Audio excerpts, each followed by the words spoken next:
Hey,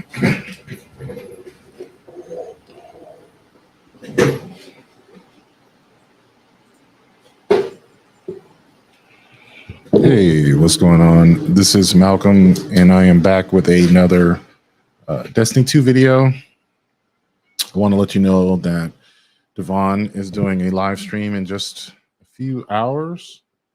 So we should be talking about all things nerdy.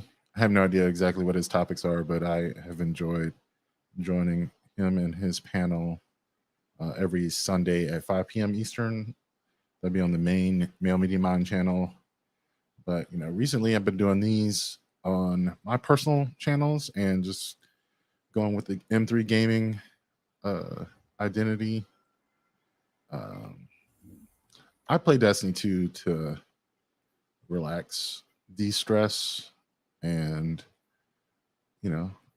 just chill. So, one of my favorite modifiers is on right now, Grenadier, in the Vanguard playlist. So, looking at some of my bounties, because I guess one of the main benefits of just playing for fun is also just getting lots of materials. So you might as well maximize your chance of getting the materials you're looking for doing some bounties. So it's asking me to do bow, sniper, void, volatility, and then just Vanguard ops. Guess I'll just start with that.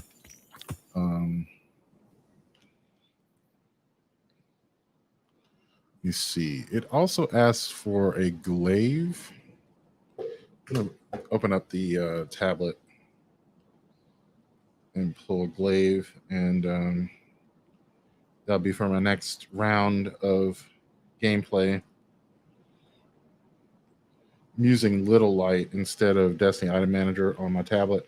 I use Destiny Item Manager on my desktop though.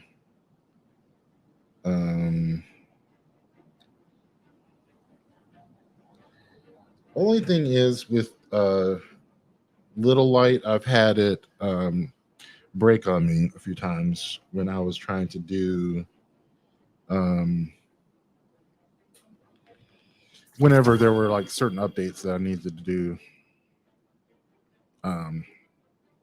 Didn't always want to work the way I thought it would. So anyway, let me see. I think I'll run this machine gun with sniper right here. Maybe a sniper. I don't know. They said I had bow kills, kinetic bow. I might as well pair that with the glaive I just got. And I won't be able to take advantage of this strand surge here. Could go void or kinetic. Let's go with kinetic. And then if I switch to a strand weapon, I'll take advantage of that. But let's go do some Vanguard ops. All audio and your microphone are unmuted. So, like, one of the major things that I've been doing recently is educating myself on different software programs. DaVinci Resolve right now is what I'm trying to learn, and it's a bit dense. Yeah, there's a lot in there that I have not really dug into. And I was also trying to learn Baldur's Gate 3 and the rules from D&D 5, which I think are being carried over into the game. And something about that always disheartens me in a way, when the learning curve is so steep. I feel like it's insurmountable, and I know it's not because I'm not congenitally unable to learn something new, but it feels that way to me. I really hate that feeling when I'm starting um, a new learning experience. So, um, but being consistent with it over time is really just the only thing you can do. Um, so I got DaVinci Resolve installed on my Mac. I find myself far more interested in video editing on a Mac. So that's where I'm starting. Disgraced.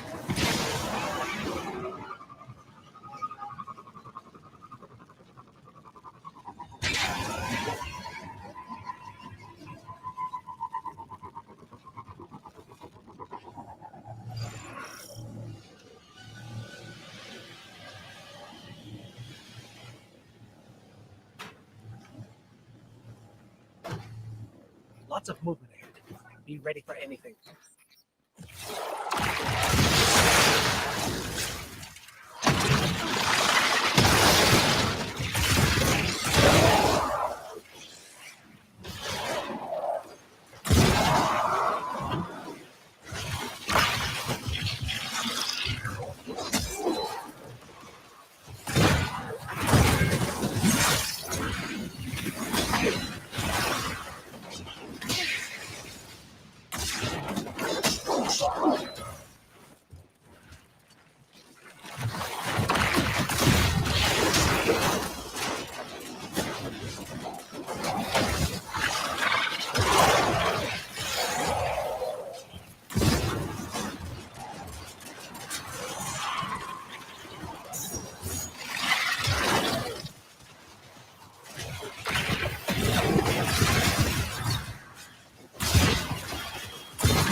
This is an interesting setup. I don't think I've used this.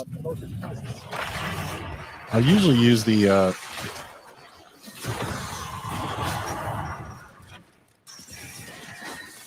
a different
this is such a ridiculous build. Dense hive signatures in the facility up ahead.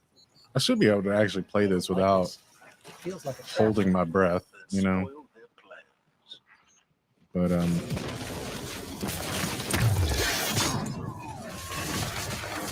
am so pissed. That should not have happened. Why did I die there?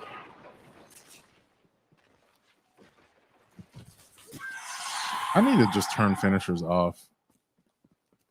I don't know how to do that though. Or remap them to something that I won't accidentally do finishers on. Yeah, I'm gonna have to do that.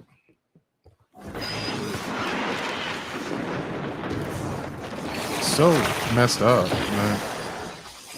I like finishers.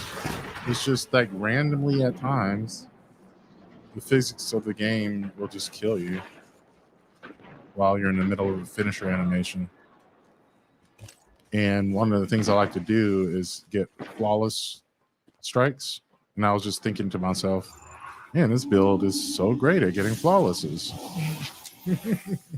Then I She won't escape die this for absolutely no reason. Isn't an option for her anymore. Hmm. Not with the brood doubting her. Expecting the worst, Guardian. Navota has no choice but to defeat you. energy signature. That's her. That's Navota.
See right there? Did not mean to do that.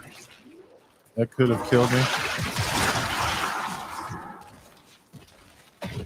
So I think they fixed the Wanderer aspect because I don't remember it becoming the thing where it makes more tangles.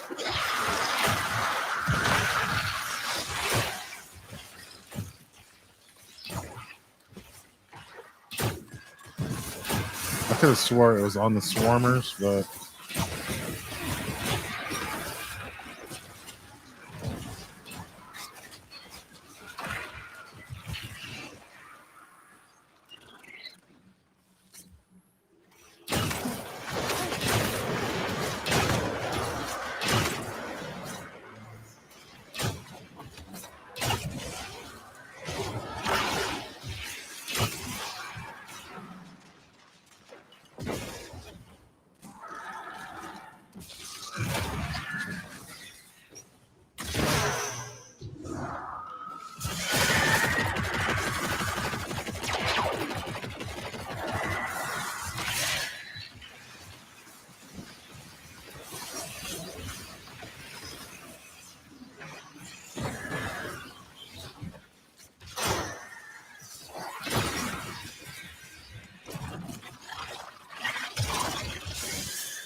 I think I got my bow kills in.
pretty cool. Minus the finisher suicide. Definitely a safe build. Excellent work. Um, Return to the tower. Thinking I want to change some of this though. I like that. But do I really need more melee energy? No, I don't think so. I do like it, but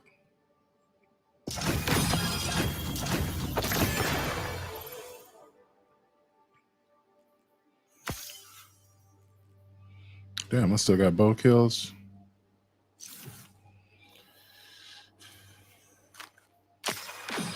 Probably because I died. But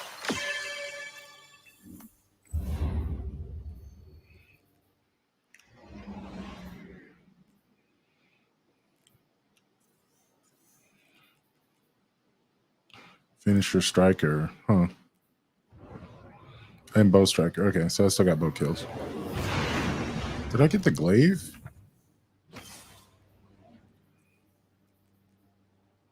Did not get the glaive. Jeez.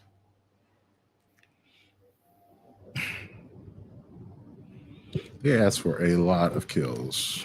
I noticed that.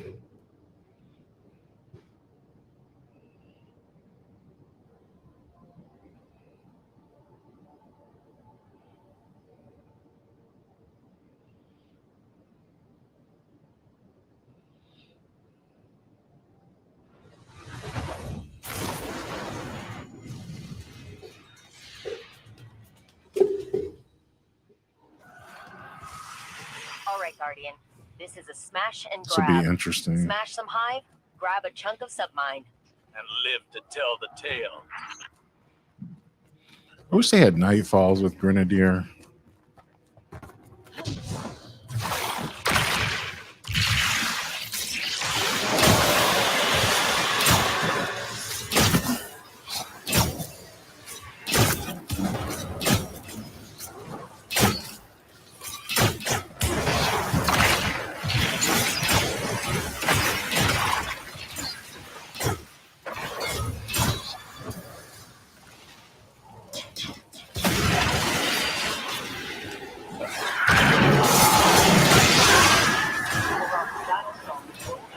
Jeez. This is so much stronger when you add that fragment.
Get some glaive kills. Did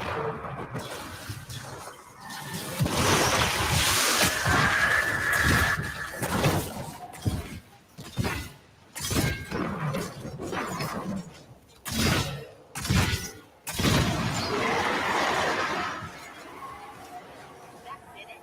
Hatch opening and setting that perimeter tower to friendly. You're welcome. Zivu Arath moves in the open, but I worry we are missing a piece of our enemy's plan. Maybe for now, but we'll have a war mine up and running soon. If anyone can outmaneuver Zivu Arath, it's Rasputin.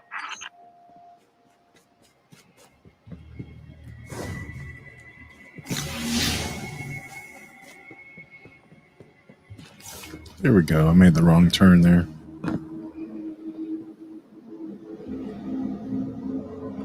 We.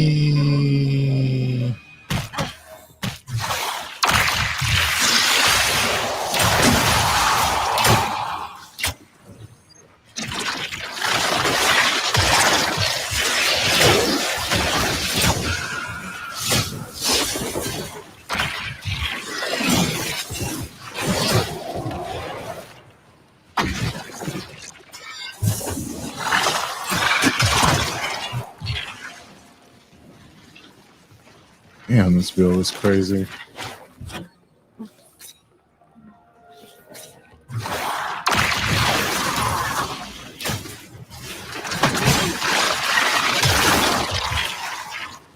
And Swarmers with the Wanderer aspect is just like way more tangles than you can ever make.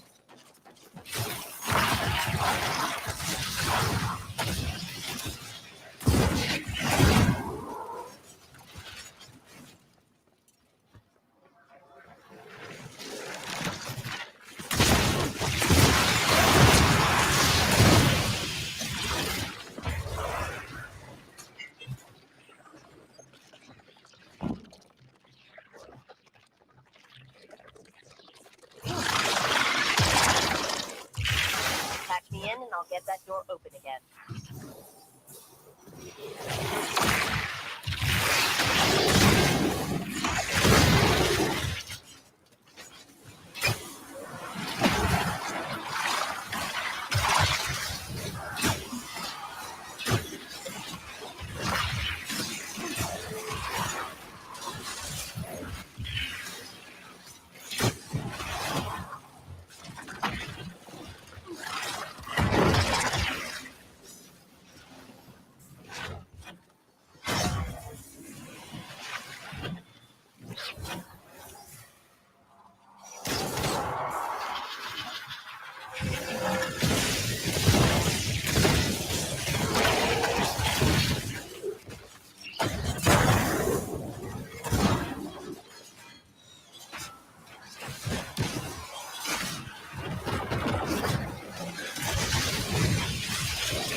Cracked it.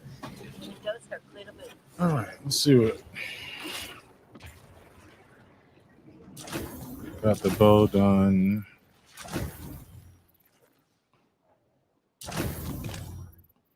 Machine gun and glaive. All right. So I could do a scout rifle, sniper, linear fusion, or submachine gun. Vault security re-upped. Okay, so You know what sniper to is do, Guardian. definitely happening.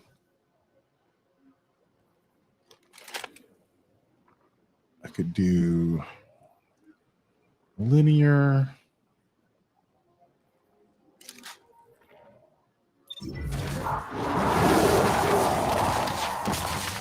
I'll get my Osteostrega in a second.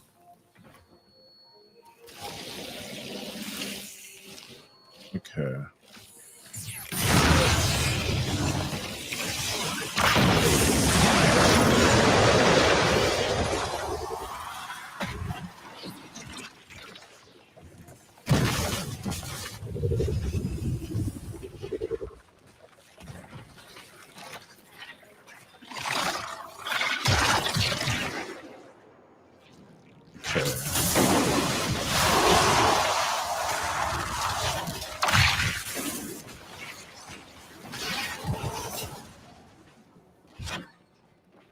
used to go over here.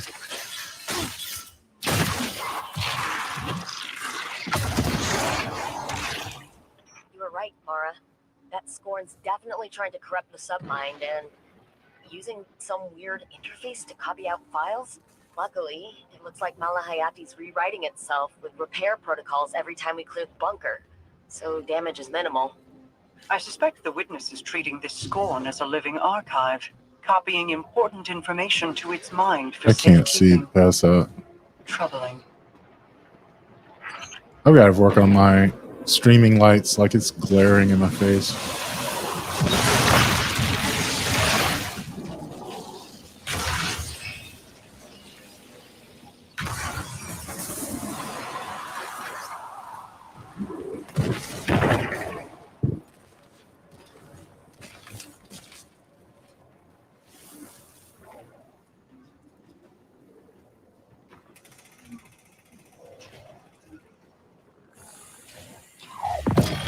Let's do a Strega here.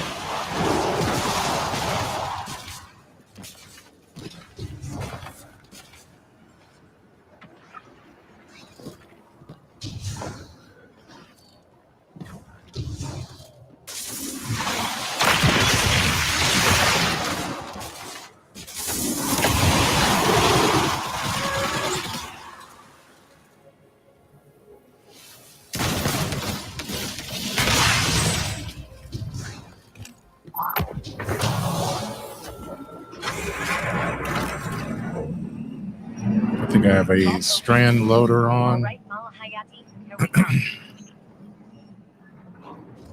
That should probably be like a bolstering detonation or something. I'm gonna try to pop a super here before they start the encounter, because when you start this encounter, you get your super.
Damn.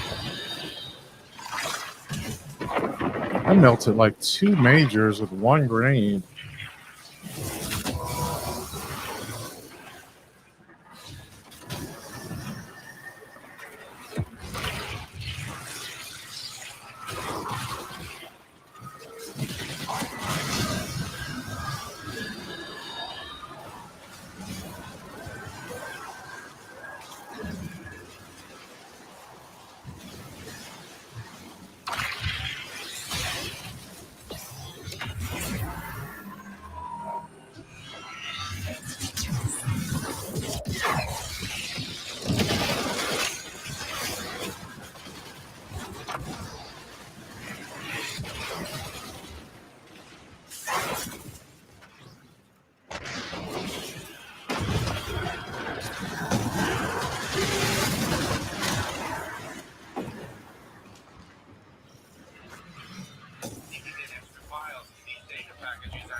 Literature, philosophy, unnecessary drivel. Rasputin's not just protocol and process. Treating him like that won't be rebuilding him. It'll be remaking him into something else. His memories, lessons, connections. I'm doing the best I can, but some things can't be expressed in a line of code. I beg to differ.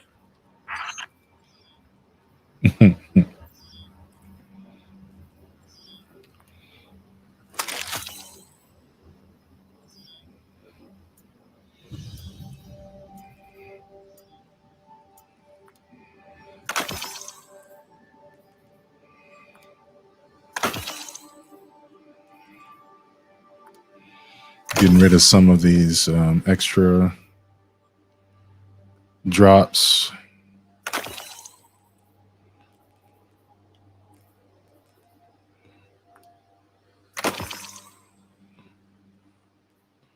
Okay.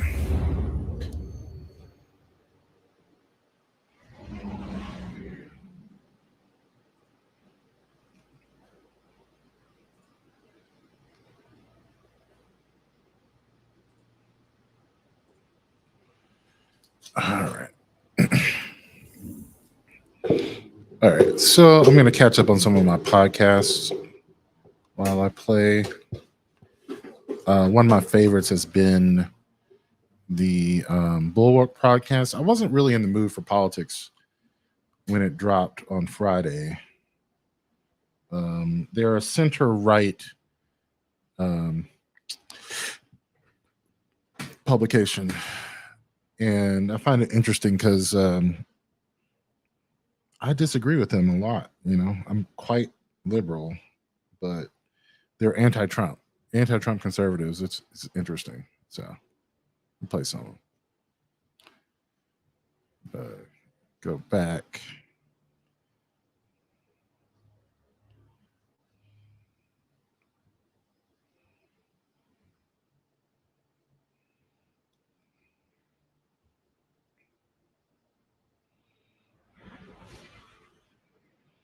Okay, got it connected. Let's see. Aid Ukraine, which is just a devastating conclusion when you think about this. Devastating conclusion. It is. And I want to say something in favor of the Biden administration, which has overcome a lot of this. I mean, and has done much more than many people expected at the start of the war, and has been quite loyal to Ukraine. And I'm grateful to Biden that he was a president who remembered enough about the Cold War era and enough about grand strategy to understand the importance of this war, which is really significant, not just in Europe, but internationally, as finally the democracy is standing up to autocratic bullying. I don't want to criticize too much, but it is true that our imaginations were shaped by, decades worth of Russian propaganda about what they would do. And it turned out that if you just push back, they didn't do it. Hey, folks, this is Charlie Sykes, host of the Bulwark podcast. We created the Bulwark. What? Bounce house fun? Take you there. That's my people from Sirius App Grown Home with Echelon Fitness. A little bit about why the far right. I know we've talked about this before, but what a strange twist in our history that you have the far right aligned with someone like a Vladimir Putin. Because, I mean, clearly, we know where Elon Musk has been spending his time. We know where Donald Trump spends his time, where his headspace is. And this has become a real theme. So how did Vladimir Putin manage to co-opt the right wing, not just in the United States, but globally? So without being remotely conspiratorial about it, I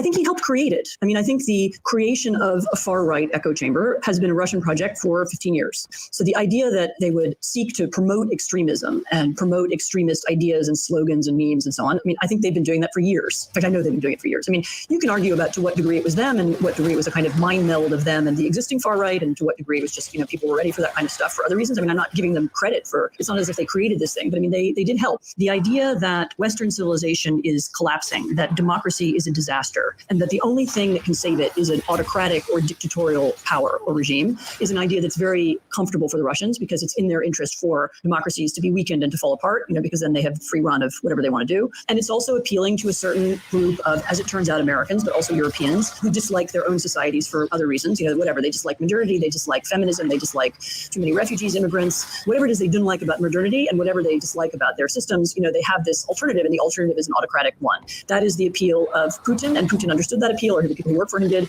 and they sought to feed that and nourish it. I mean, there's an additional thing, which is Russia has been very good at selling a completely fake image of itself as a, white Christian country defending the world from Islam. Actually, Russia is 12% Muslim, something like that, and we're not sure the real numbers. There's a province of Russia, this Chechnya, which is actually run by Sharia law. I mean, literally, it's Sharia law. It's not that fake thing, Sweden is run by Sharia law. That's not true. And nobody goes to church there, and something like 5% of Russians have ever seen a Bible. So it's an absolutely made-up story, but it works on the far right in the way I think that the ideal of communism once worked on the far left. Look, our society is terrible, and there's this other alternative society that's better. And there's something like that going on. And the Russians understood that because they have been doing that kind of propaganda for a century, and they encouraged it. Where do you think the arc is bending right now? Because there was a time not many months ago, I think, that you had been writing about the fact that, we were seeing the liberal democracy in retreat. We were seeing, authoritarianism picking up momentum. But I guess, since we're on this subject, as the rest of the world is watching what's happening in the United States, Give me your sense of the danger of this feeding into the narrative that liberal democracy just doesn't work. It doesn't get things done, that it has failed. I mean, I hear this narrative all of the time about, that the democracy is under siege, but then some of the defenders of democracy will say, well, yes, but, the voters are too stupid to be trusted. I mean, if you actually come to the point where you believe that we are incapable of self-government, then I don't know how you support democracy or liberal constitutional order. If the United States turns into this shambolic mess, doesn't that really provide a certain amount of credibility to people who say, okay, we tried that, let's try something different? I mean, of course it does. The undermining of the United States is like the dream outcome for not just the Russians, but the Chinese, the Iranians, the Venezuelans, everybody who has a democracy movement in their country that they want to crush. Those groups all look up to the United States. They talk about democracy as a real alternative to their systems, or freedom, or some other system in which they don't have rule of law. And the demise of the United States, or the United States kind of crumbling into incoherent, semi-catastrophic morass, would be an enormous boost to autocracies around the world. So it's almost like, one of the front lines is the war in Ukraine, where we see a democracy clashing with an autocracy. And, another front line runs somewhere through the United States, where people who want to preserve our system or fix it or bring out what they can of it are in direct conflict with people who no longer care about these things. And they'd rather, as you said in your introduction, they'd rather just suspend the officials, elected officials who they don't like, and use minority rule and, legal tricks to impose whatever they want.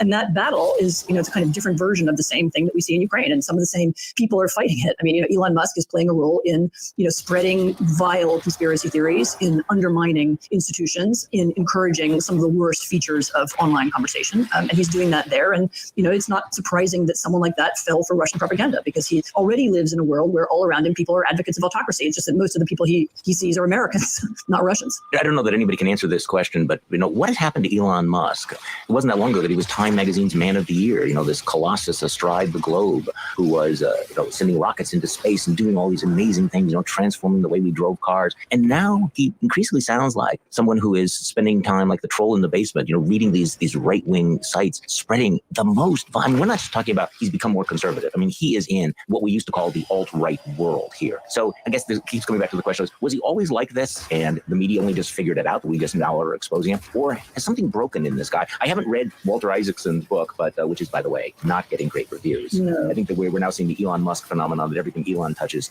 turns to crap as well. And what is your sense? I mean, was Elon Musk always like this? Has he just been exposed? Is this just a sign of the times? I was not in the Musk fan club before. I didn't pay a huge amount of attention to him. I didn't, sort of was off my issues, and I'm not very interested in space. To me, it's cold and dark out there, and I don't want to go to Mars, so, and I know my children, for example, think this is awful and they disagree with me and so on, but it's just not my thing. Maybe he was like this all the time and we didn't notice. Maybe there's another theory that he's, he does a lot of ketamine or some other drugs and something's gone wrong with him. Or maybe it seems like Isaacson's theory, and I also haven't read the book yet, but it seems that Isaacson's theory is, he was bullied as a child and now he's, on Twitter, he's striking back at, now he's the bully himself. I mean, the only thing to me that's really odd about him is that if you were the richest person in the world and you could do anything you wanted with all that money, would you spend all your time on Twitter? That to me is the deepest mystery. There's so many other things to do, that you could do. If I had an infinite amount of money, what would I spend my time doing? It would not be Twitter.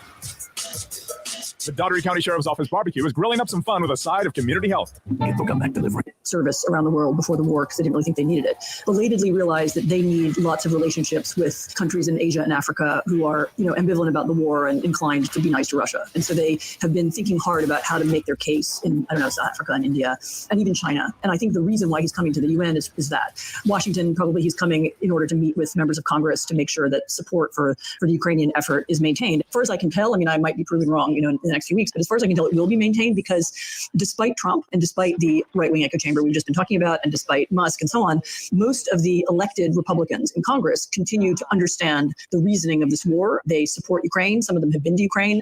The chairman of the House Armed Services Committee has been to Ukraine. He's a Republican. So there seems to be, continued commitment, but Zelensky may want to meet with people and ensure that, that goes on being the case. For him, these international relationships are pretty existential. It's not just, a shopping trip to Manhattan. Well, and this is a live issue, obviously, in Congress as well, and including, within the Republican Party, where there, is a significant, it's still a minority, but an anti-Ukraine caucus. There are still some, strong voices in support, but nothing is certain going into 2024. So since we're talking about the arc of history, I do think it's interesting. One of the things that really struck me about McKay Coppin's excerpt from his book about Mitt Romney was the fact that Mitt Romney is thinking in terms of this historical arc when most of his colleagues are thinking about, how do I win the news cycle next Thursday? Or Kevin McCarthy is thinking, how do I get through today? And Mitt Romney apparently has a histomap up on the wall, which charts the rise and fall of of civilizations over the last 4,000 years and the role of dictators and autocracy. And he looks at that and he sees how strong many of these empires were, but what caused them to fail, and how this American experiment, which was kind of a cliche for a while, and now we're sort of realizing, it really is an experiment, how fragile it is. And,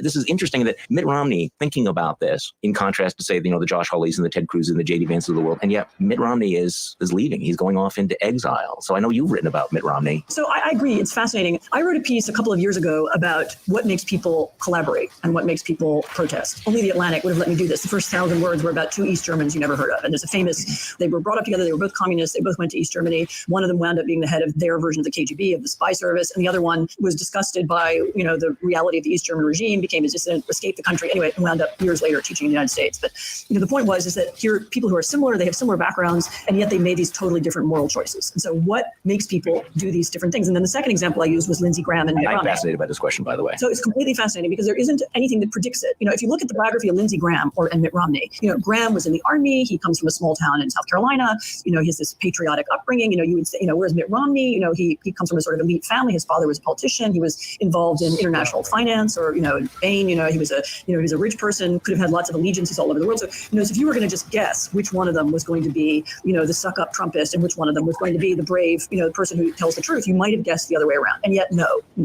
As I said, there's no rule or prediction.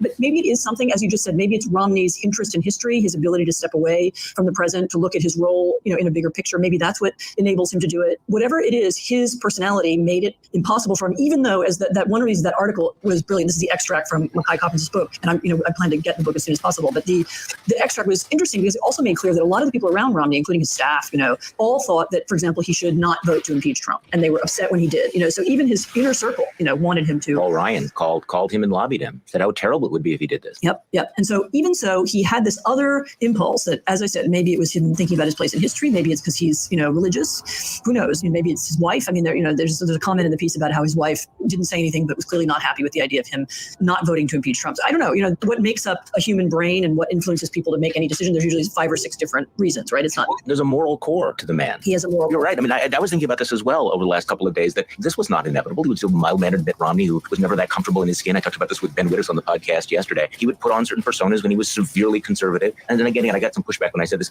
Maybe part of this is that Mormon core. It's a moral core that obviously, Mike Lee is also Mormon, so we see that that's obviously not maybe necessary, but not sufficient in this particular case.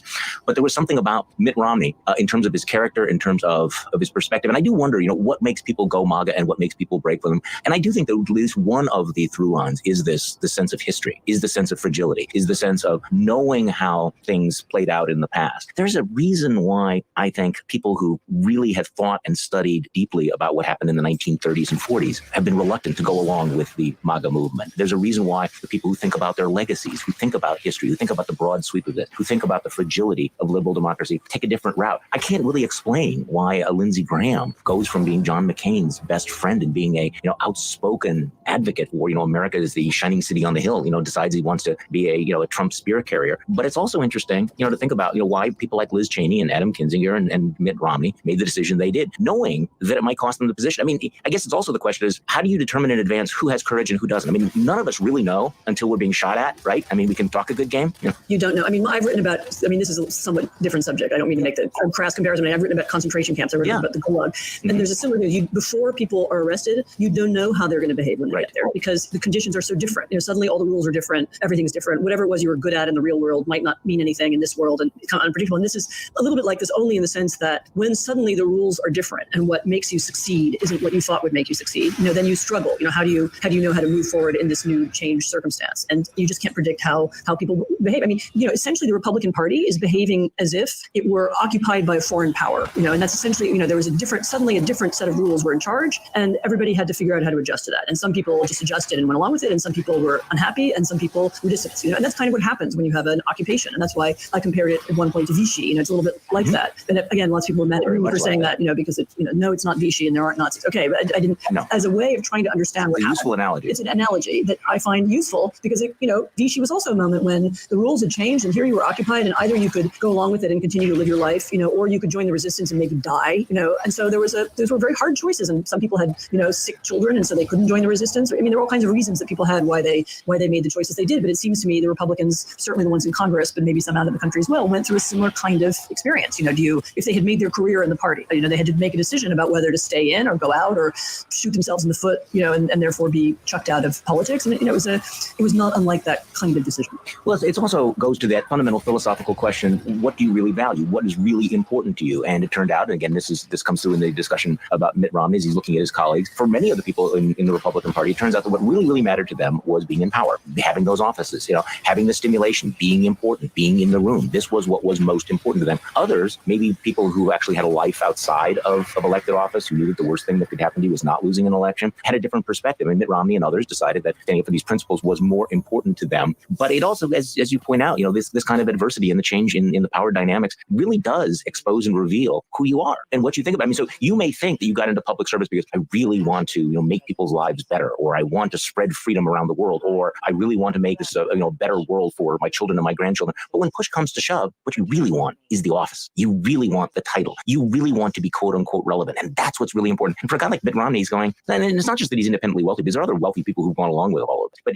in his core, he said, no, what's really important to me is that I want to actually do the right thing. And even though some of us, rolled our eyes at kind of the Boy Scout, Sunday school stuff and everything, it turns out that was really important and really necessary to understand who he was and what's happened to him. Yeah, that's who he was. Just to take the conversation back to your question about Musk, we could look at him in the same way.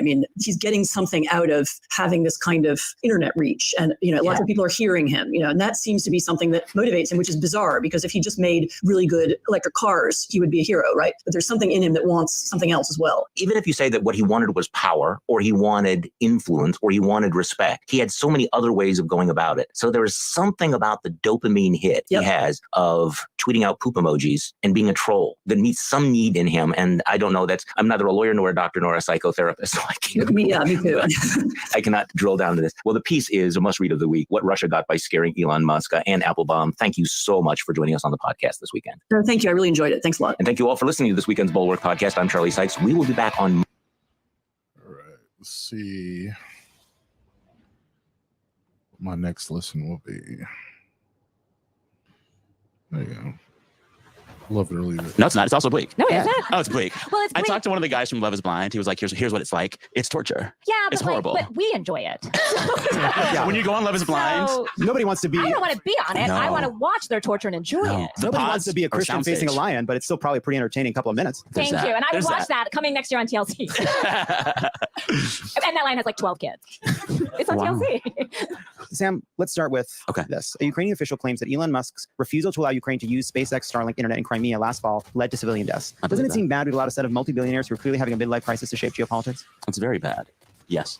That's what I would say. I opened up the Walter Isaacson book. You read it? I chose my words. Okay. And carefully. And I believe the first section is called Muse of Fire. I did close it. Danielle. Wow. The New York reboot. Is it working? Look, we're both getting hard questions. We really are. And I just want to acknowledge that we're both the same both of us. amount of intelligence here. Is the reboot working? Look, I think it is. I think it is too. Jenna's my girl. Jenna Lyons I love Jessel, but who's really great is Jessel. Which one is Jessel? She's the Who one doesn't have sex. Yes, that's why she's great, because she doesn't understand how she's coming off.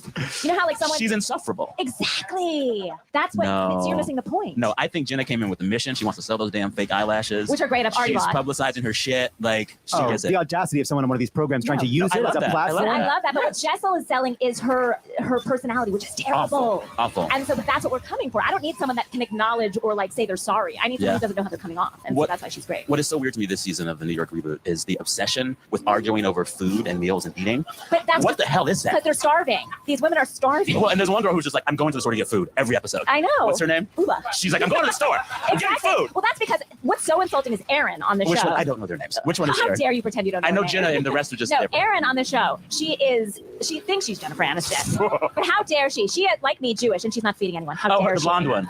Yes. She had the doesn't put caviar out for a them. spread. She had caviar and a Pringle. How dare? How dare? Have a spread. She got that from Martha Stewart. Order a pizza. Martha Stewart put that on her That's like one Instagram. thing. You need to have 12 things. Yes. I'm sorry. I'm just sorry. I apologize to be a little bit. No, I'm not. I want to understand That's on something. you. When you say that they're starving and no one's putting any food out, is the idea that are they entertaining each other in each other's homes? And Yes, and you're supposed to put food out, and they're But even not. when they're in New out- Jersey, they put out like a loaf of bread shaped like a lobster. Yes. That is But here's putting the out thing: as bread. they're never satisfied. When they're at someone's house, the food's not right. When they go out, the other girls get mad at what restaurant they've gone to. It's just like the food is just a means to start a fight wherever they are. No, wherever they are. I think they're starving them so they fight. Yeah, I can see that. These are Well, that's a classic. That's Isn't that a potato classic? potato, I guess. Yeah, Isn't that a reality show? Isn't that a reality show staple that they there's no food Starve in the them fridge? and get them Can I tell you my Yes. favorite reality show factoid? So I interviewed one of the guys from Love Is Blind, Nick. You Nick, really are into that- the show. I am so into it. But he was like, yo, it's low-key torture. One, the pods that they're in on the show, that's a soundstage. They keep them there for a few hours. Then they take them to a hotel where they stay for like 18 hours with no phone. And as soon as they show up for the show, they take their phone, their wallet, and their passport. So you just can't leave. But that's a You different can't type of leave. reality show. It's horrible. The Real Housewives Well, can they come can- and go. Well, they got stuck in the Hamptons. They did, and They're not- that's That is worse than the torture. Hamptons. Yes. They can leave anytime they want. They just quit the show. No, they're basically made to think they can't leave because they don't have a wallet or a phone. They can't order an Uber or a passport. But the hotel's still in this country. I'm sorry. You're making it sound like, you may not realize this, but Love Is Blind is actually sex trafficking. Yeah. They're like, Who's to say? Who's to and what say? hotel are they at? Are they at like Is it a a Kimpton? Yeah, are they at I'm saying a Kimpton, or is it like a Residence Inn? Are we talking about They a have Hilton? big rooms at Residence Inn. I'm Yeah, fine with are we that. talking about like a Hilton courtyard, a Marriott courtyard? Like, Is there a kitchenette or not? yeah, There you these go. are the questions. Yeah. Anywho, lost the plot. Sorry, as you were. Sam, 2 audience members were kicked out of the Drew Carey show taping. Drew Drew Carey? Carey show? That's something's not right. Drew Barrymore? I was like, Wait, Drew Carey. I was Drew like, is that Barrymore. that? Drew Barrymore. Drew Barrymore. Sam, 2 audience members of the Drew Barrymore show taping. Now I'm imagining Drew Carey as a scab. I'm like Cleveland Rocks is back. You can't spin that wheel without having scripts. How do you can't play those games, Plinko? I wonder if Price is Right is back. None of us knows. Sam, 2 audience members of the Drew Barrymore show reportedly kicked out of a taping for wearing WGA pins. Yes. What's going on over there? All right. I love this story because I'm fully convinced that Drew Barrymore is actually the craziest celebrity to ever have existed. And I love her, but she's crazy. So she made all these headlines because she's bringing her show back without writers as the strike still goes on. And even the statement in which she announces this just proves that she needs writers. It was the worst Instagram statement ever. And then once it happens, she kicks out WGA pin wearing audience members. Well, she doesn't. They put out a statement that's saying that she didn't know, which I would actually believe. She's Yeah, not but doing. She's still, not doing bag checks. Yeah, but like you have people who work for you who think that's cool to do. Right. Yeah. I don't like it. What's interesting too, though, is like it must have been surprised. So I do think the problem was that post that she put up about why she was coming back. She said, "I own it. This is my decision and my decision alone," which made it seem like she knew she was doing something that would. It was saying like, I hey, stole the cookies from the cookie car. I'm inviting Yes. some rebuke, and in a way that kind of claimed it had this mix of being like, I know I'm going to get shit for this, and Yes. I kind of wanted a little And bit. you know who was just quiet all summer? Whoopi Goldberg and them. The View has been taping all summer without writers, and nobody cares. Well, that's they just show up and work. But that's something that's, I mean, No look, statements, just go work. Right, but it's like the fact that Drew Barrymore put out a weird statement and then caused this mini kerfuffle. I think part of it also is that it's actually, I think Drew's a little bit of a victim of her own success because A, she backed out of the MTV Movie Awards in a way that got a lot of praise, and B, people just like her and feel like they know her. And so it must have been surprising, right, that she got all this response, because there are other shows with the exact same kind of contract situation that did come back, but it only came for her. Well, and I don't know. I don't think she's that popular. I think The View is 3 times as big of a show. Yeah. I think that But I think she is beloved. People love her. I love gawking her. at it all. Yeah. None of it makes sense to me, and I'm like, this is interesting. Well, it's interesting too that I feel like there's some other. It's interesting that Drew Barrymore basically says, "I'm doing this for the staff. It's not for me, but it's my decision." Yeah. And then Bill Maher puts out a snide version, kind of an obnoxious version of that statement. But Colbert, Conan, they went through this and came back in the same way during the last writer's strike. But it was a different contract in the last writer's strike. Like they did do their shows without writers, but it was a different contract, so they could. The contract has changed, I believe. Yeah, there's some way in which, but they, at the same time though, they still had to say like, we don't want to do this. They tried to get exceptions to their contract to do it. Well, Bill Maher is a member of the WGA, so it's a little bit. That's why the WGA put out a statement basically saying like, you have to do more. You can't produce writing. You can't be writing. You're scabbing if you write. Yeah. But it is.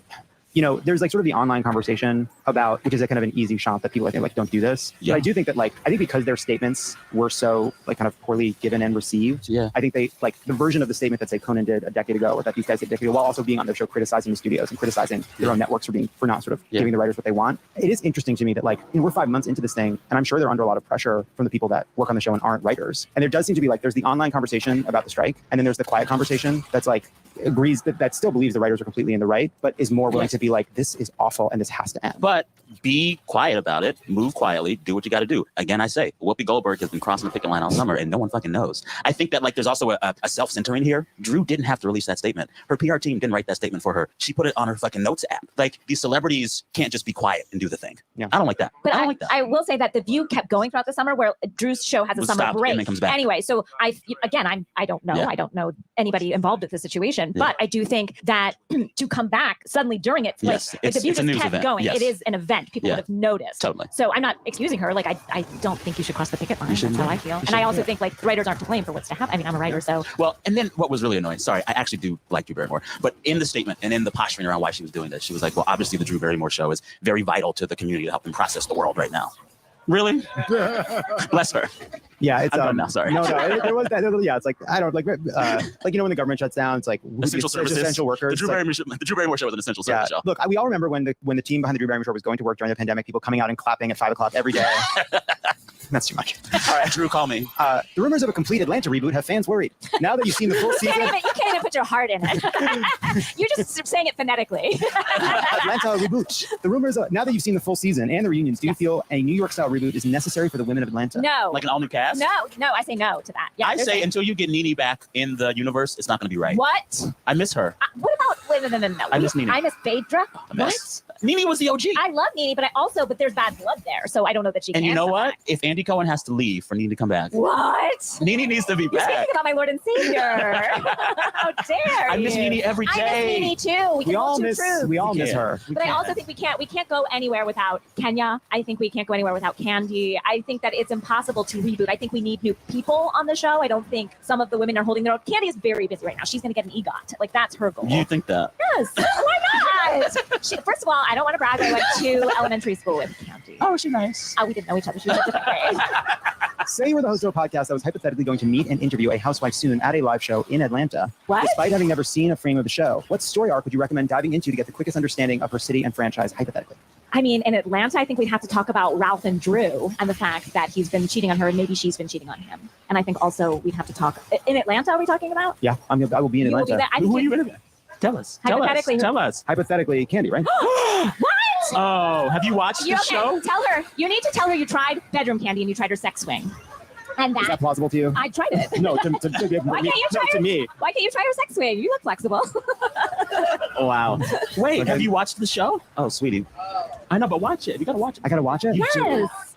All right. Wait, so interview her. Tell her you love bedroom Candy and that you've watched her new movie on Peacock. Can we get that down? That's great. Let's make sure that's in the What's cards. the movie called? I forget the name. Her husband. Okay.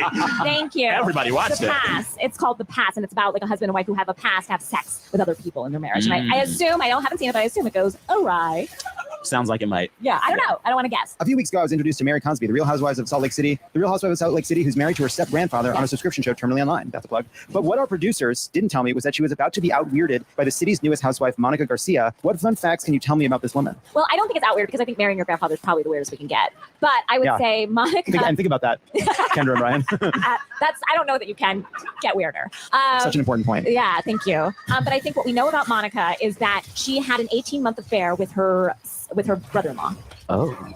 Hello. Yeah. And then was excommunicated from the Mormon church, but for that affair. For having coffee. Oh. For not wearing those incident. adorable underwear.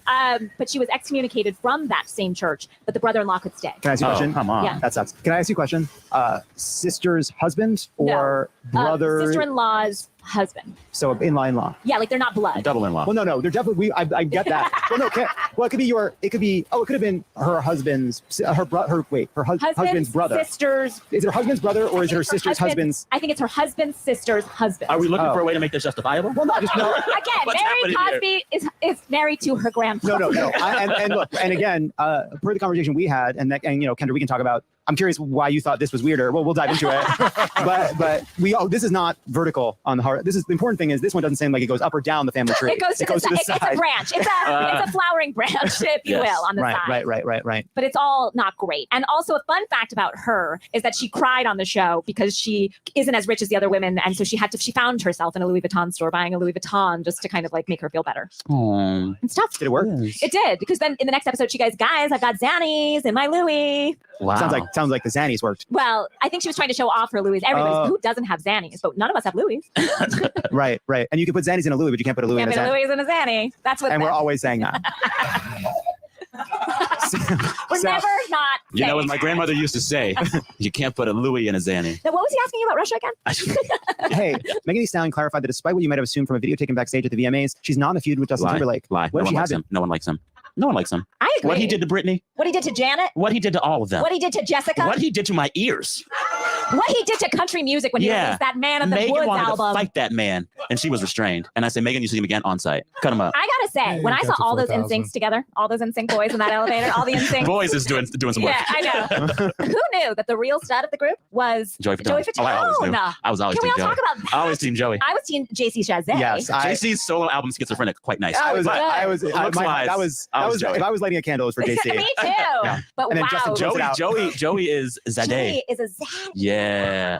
Looking good Fatone. Yeah. Although what I didn't like about this whole like NSYNC is coming, NSYNC is coming, NSYNC is coming. You bring them on this effing stage and no one sings or does the bye bye bye How dance. dare they not do What? that? Like what? That's what Megan Stallion was yelling at him Yeah. about. I want you to dance, Justin. That's what Megan was saying. Those to him. dances, they do not stand the test of time. Yes, they Yes, they fucking do. do. Yeah. Bye, bye, bye. Yeah. Can you do it? Do it. Excuse me. Absolutely not. The test of a dance isn't can I do it. That's not a test. Any dance is really gonna. I can't do them all, but I do think that I can't do any of them. Okay. But do you think that Megan was really just like, oh, I was happy to see him? You saw the video. They looked so nonchalant and cavalier, like they were just chilling out, but they weren't. They were. There was a kerfuffle because the photographer took a picture. Is this a good It place wasn't to a take picture, it was a video. I saw the video. And the video, you think she looks? She's yelling at him. She's yelling. But apparently she was saying, I'm getting ready, I'm getting prepped. I can't say hi to you. This doesn't count. I'm gonna come say hi to you later. See, but like, That's and what also, she said. Because couldn't it be one of those things where it's like, oh my God, Sam, it's so good to see you. Remember that story I was going to tell you about that fucking asshole who came at me in my car? Yes. You could get fucking called like that. Yes. But also, if I have an opportunity to imagine that someone else also dislikes Justin Timberlake, I will take the opportunity. My problem with Justin Timberlake. Yes. Yes. And that is my question. I knew that was next. My problem with Justin Timberlake is, do you remember when they did an interview with him a few years ago and he was like, well, if I wasn't a singer, I'd probably be on Saturday Night Live. And I was like, come on, that's an easy Yeah. option. Like, oh, of course, you're so funny. You know, I will. Here's Although Dick in a Box was good. Yeah, he didn't write it. Touche. Wasn't there the one? Wasn't there Touche. one where there was another one where he was always wearing a costume and Yeah, going, like come on down to Funhouse or whatever, like in a Suck his own. banana. Yeah. Yeah. Yeah, no one. We don't remember the words. Got We some don't need JT to. fans up in here. Yeah. I will say this. You It's will like say this. you were like for what he did to Britney, but in part it's what we did to Britney. There's that. I didn't do that to because Britney. but we all like Crimea River. We all like Crimea Not River. me. You didn't like Crimea I River. thought it was rude. You didn't like that Man. song at the time. I thought it was rude. Come on. I don't just You like didn't like it? Timberlake Oh being yeah, you were I like, like Timberlake being like, yeah. in the that's a song. good song. No, I didn't like it. When I think back to the moments in which I thought I liked Justin Timberlake's music, I realized I only liked the black people who were making the music for him. Timberland. Timbaland, Pharrell, The song is. I would have taken all of those songs. I would have loved those songs even more if they were produced by the same people, but like Usher sang them. Oh. That would have been so much better. Now I did like the Trolls song. What? Wow. And we all and we can all and that at least is And one that thing where we can all come that together. comes out of the bat mitzvah. Come on. You're moving your shoulders. You are. Final question. What do you think about Bethany Frankel's ongoing calls for reality TV to unionize? Is it a necessary step for the medium or the beginning of the end? Sometimes it's not the message, it's the messenger. Ooh. And so I believe that if you add to the success of a program, you deserve to be paid. Whatever Yes. that means. You know what I'm saying? Yes. So if you are adding success, if you are Yes. making good television, you deserve to get get paid. I believe that entirely. Is Bethany Frankel the one I want to be heading my union? But here's the thing.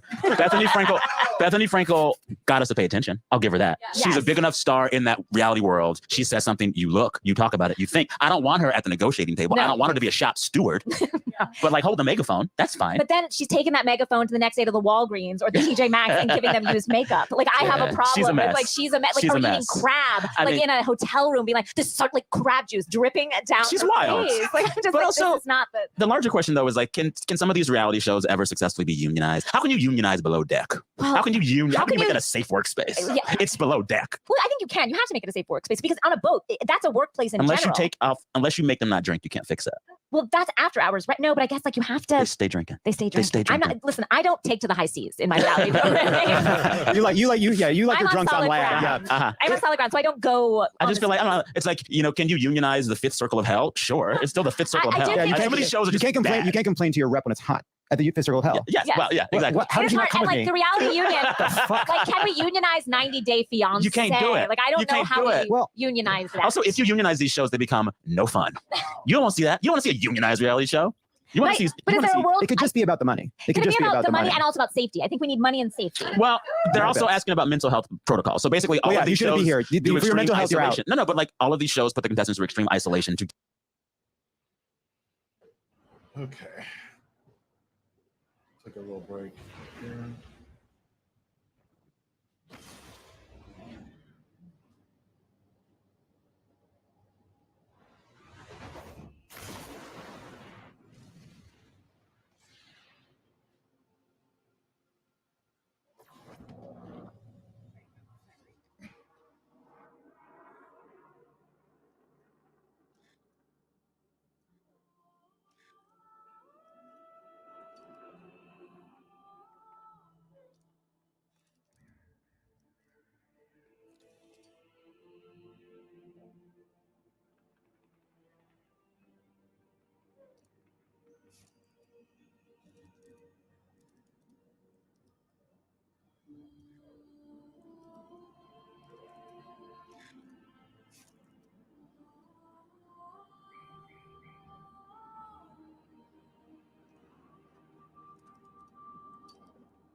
Titan, are you looking for the crucible?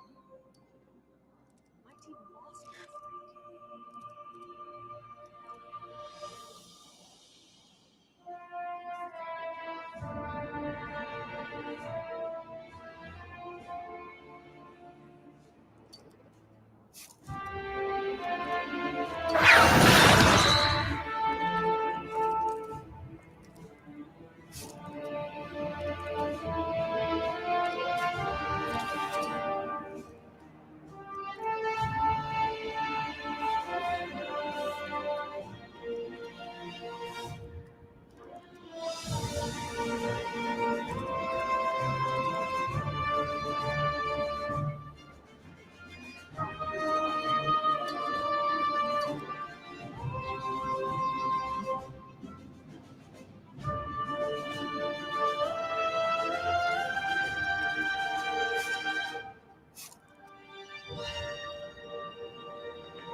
Got it.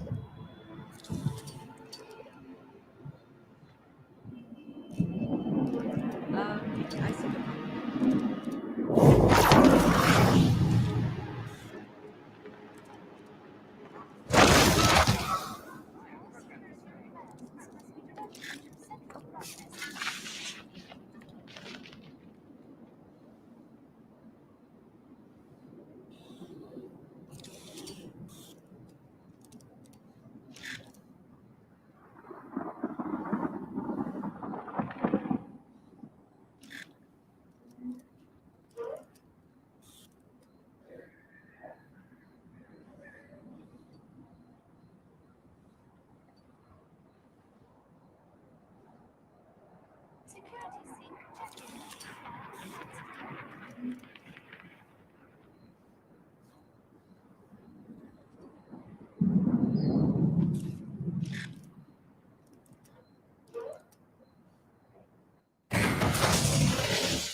Please touch this area clean.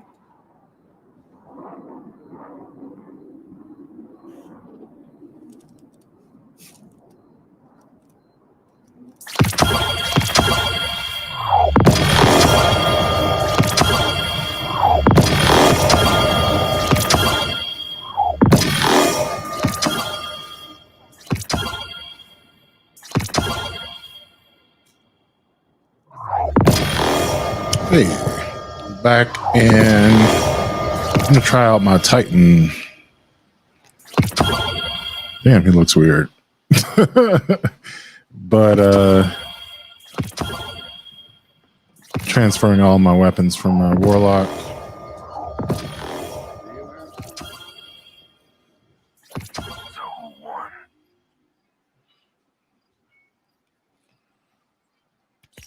So weird they had double specials on. Sniper glaive, machine gun, kinetic. It's not the best. I'm gonna grab some more bounties here to get a primary weapon bounty.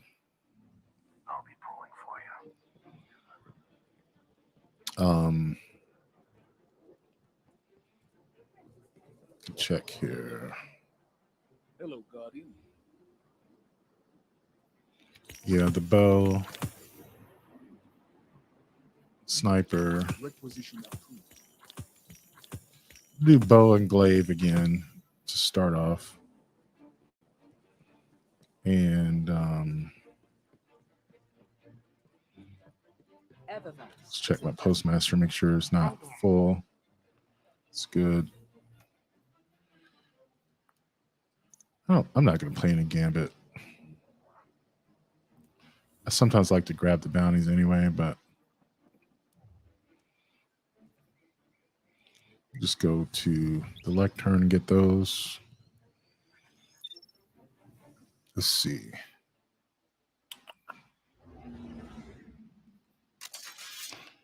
Glaive machine gun.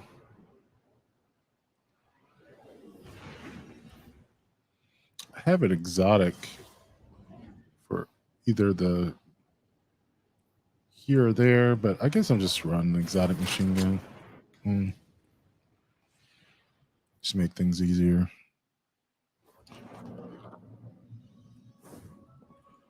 Don't know what my build is as far as like. I probably am doing Banner of War. I'm surprised that is a thing that's not going to get nerfed. I mean, it will get nerfed, but hopefully it'll still be useful because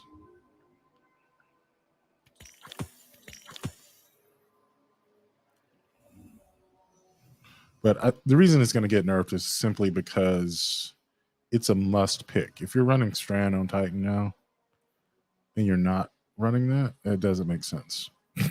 I'm just being real. But yeah, shackle grenades will be kind of obvious. Event leap. Okay, let me just go check out my mods. That's good. Kinetic, heavy. I don't know about double kinetic, but whatever.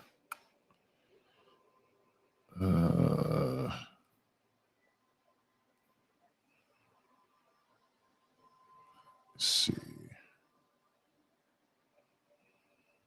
Bolstering detonation.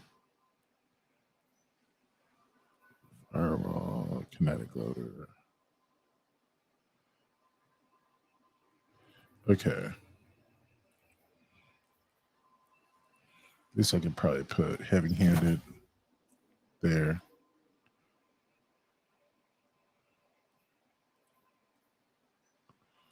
Let's just do Arc Solar Void and then full resilience. Then I can make a half one here. Put this.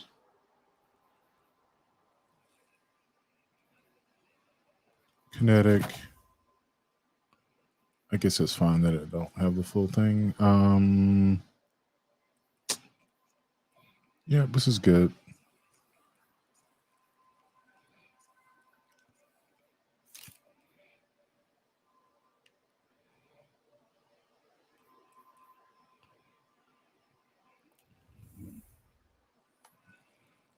Kind of running a similar build that my Warlock had, but all right, let's go.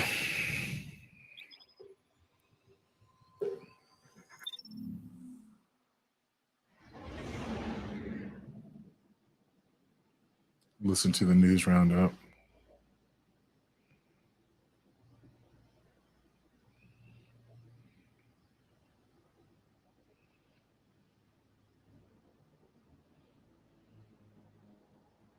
Support for NPR and the following message come from Sattva. Sattva luxury mattresses are every bit as elegant as the most expensive brands, but because they're sold online, they're about half the price. Visit SAATVA.com/NPR and save an additional $200. Hey, it's Todd, your host for this edition of the News Roundup. Just a quick heads up before we start the show. The news is constantly changing, and things might have changed by the time you hear this episode. Stay up to date with the news by listening to your local NPR member station and by visiting npr.org for all the latest. Thanks for listening. Enjoy the show.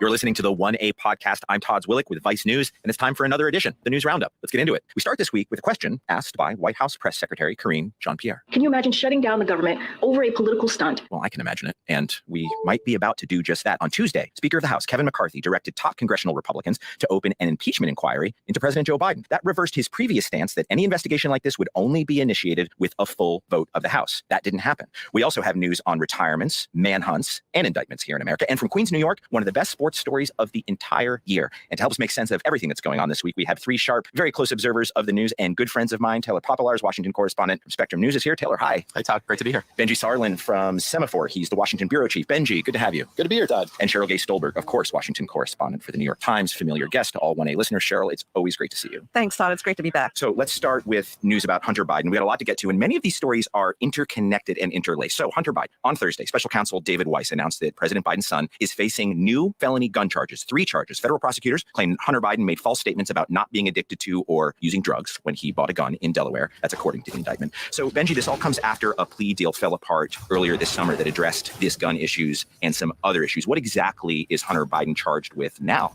The charges themselves are pretty straightforward. He filled out a form to purchase a gun. As part of it, you have to say you are not addicted to drugs. Then he wrote an entire memoir about how he was addicted to drugs. So, you don't need Columbo to solve this case exactly. But as to the bigger question of what's going on here, why, there's a bit of a matter of debate here. You mentioned there was a plea deal that fell apart amid public claims from some agents associated with the case that they had been slow walking the case and that internally some people wanted to charge him from the outset. And there's sort of a debate about those claims. On the one hand, this is a total up or down case. The evidence isn't even really contested. But on the other hand, it's pretty rarely prosecuted in these types of circumstances. Some legal experts argue basically if you were not the president's son, odds are you wouldn't see an indictment here. So it's sort of an interesting case. There's multiple layers to it. People, the expert lawyers who we all talk to and who you see on TV, they all have great jobs now. Like everybody wants to talk to TV lawyers, have basically said this gun was purchased, never used, never discharged. Normally the feds don't charge a gun violation like that. They usually don't go after drug users because they want to incentivize getting help and getting clean, not prosecution. That's the usual. But we'll learn more about this case, about whether it's special malign treatment from Hunter Biden. I'm sure his lawyers might argue that if that's the case. But Cheryl, this is a complication for the president, both personally, I'm sure, because of his love for his son, but also politically. Yeah, there's no question that it complicates things for Joe Biden. The White House was really hoping that this would go away with a plea deal. The GOP is pursuing kind of a guilt by association strategy, as we're seeing unfold on Capitol Hill with the opening of an impeachment investigation. And Joe Biden's persona is that of a family man, and it sort of defies logic. Although there's no clear evidence that Joe Biden profited or was involved in any of his son's alleged wrongdoings, but it still defies logic to think that he didn't know anything about what his son was up to because he's such a family man, because the Bidens are such a tight family. And, the polls show that the public is dubious. Well over half of Americans have said that they think that Biden had some involvement in his son's business dealings while he was vice president. And while this indictment is narrowly confined to a gun charge, it opens up the broader question of Hunter Biden's foreign business dealings, the Burisma Energy Company, the profits and, ties to Chinese, investors. And so it's a can of worms for the Biden White House at a time when the president wants the country to be focusing on Bidenomics, on his domestic achievements, on lower drug prices, et cetera. It's a big distraction. And that train of thought of the distraction, which goes from a very narrow gun charge, which is where we started, to the generalized feelings about Joe Biden's involvement in whatever Hunter's doing, is exactly the point of impeachment work, which we're going to talk about in 1 second. It's very interesting what you just had to say there, Taylor. Hunter Biden's being charged. You would think that Republicans who've been hammering on Hunter Biden for well over 2 years now would be thrilled that he's being charged with crime, but they're not very happy with this. Why not? They're not. When the plea deal was coming into fruition back in July, they were pointing the finger saying this is a sweetheart deal and saying of all the crimes that we believe Hunter Biden has committed, this is the lowest on the list, the lowest hanging fruit, and he's clearly getting preferential treatment from the Justice Department. Then the plea deal fell apart and they were waiting on bated breath. Now these new charges came out and you heard James Comer, who heads the Oversight Committee for Republicans in the House, basically saying on a scale of 1 to 12, 1 being the highest, 12 being the lowest, I would say this is number 12 in terms of what I think Hunter Biden should be held to account for. So it doesn't seem that Republicans will be satisfied really with anything when it comes to Hunter Biden, unless I guess every crime they allege he has committed ends up getting charged with. So it's interesting to hear because it's worth pointing out this is, a Justice Department that President Biden is overseeing right now. David Weiss is the special counsel who is a Donald Trump appointee, but Republicans are still saying he's not acting properly and we're frustrated with what's going on. A Donald Trump appointee, the special counsel. Now, you mentioned Republicans being upset. They're not getting enough out of everything they think they know about Hunter Biden. And that brings us directly to the Speaker of the House and to impeachment. Kevin McCarthy had this to say just a couple of days ago. Listen. These are allegations of abuse of power, obstruction, and corruption. And they warrant further investigation by the House of Representatives. That's why today I am directing our House committee to open a formal impeachment inquiry into President Joe Biden. Benji, what evidence of high crimes and misdemeanors do House Republicans actually have? And what evidence do they not have concerning the person who's in office, Joe Biden? Let's start with the obvious here. There was not some big sudden revelation or piece of evidence that came out that forced their hand and suddenly rallied members behind an impeachment inquiry. It's been more of a slow burn. So they've been pursuing a variety of different angles. They've been looking at, one, Hunter Biden's business dealings, often involving foreign entities. And this is stuff that, we pretty much knew about in the broad strokes before Biden's election, that, Hunter was going around while while he was addicted to drugs and dealing with various personal crises, getting a bunch of jobs where having the last name Biden probably was helpful. Now, what they have not found is any evidence. In fact, many of their witnesses and documents actively contradict this idea that Biden was profiting off Hunter Biden's dealings. Which is really what would turn this into a serious impeachment case that would be, especially problematic. What about taking a bribe, Benji? Do they have evidence he took a bribe? Absolutely no evidence Biden took a bribe. So they don't have evidence he took a bribe. They don't have evidence that he used his influence to help Hunter Biden's business dealings. So Cheryl, that's the what. The question then becomes the why. Why impeach now? Why do it in this way? Why are Republicans doing this? I was going to say 2 words, Matt Gaetz.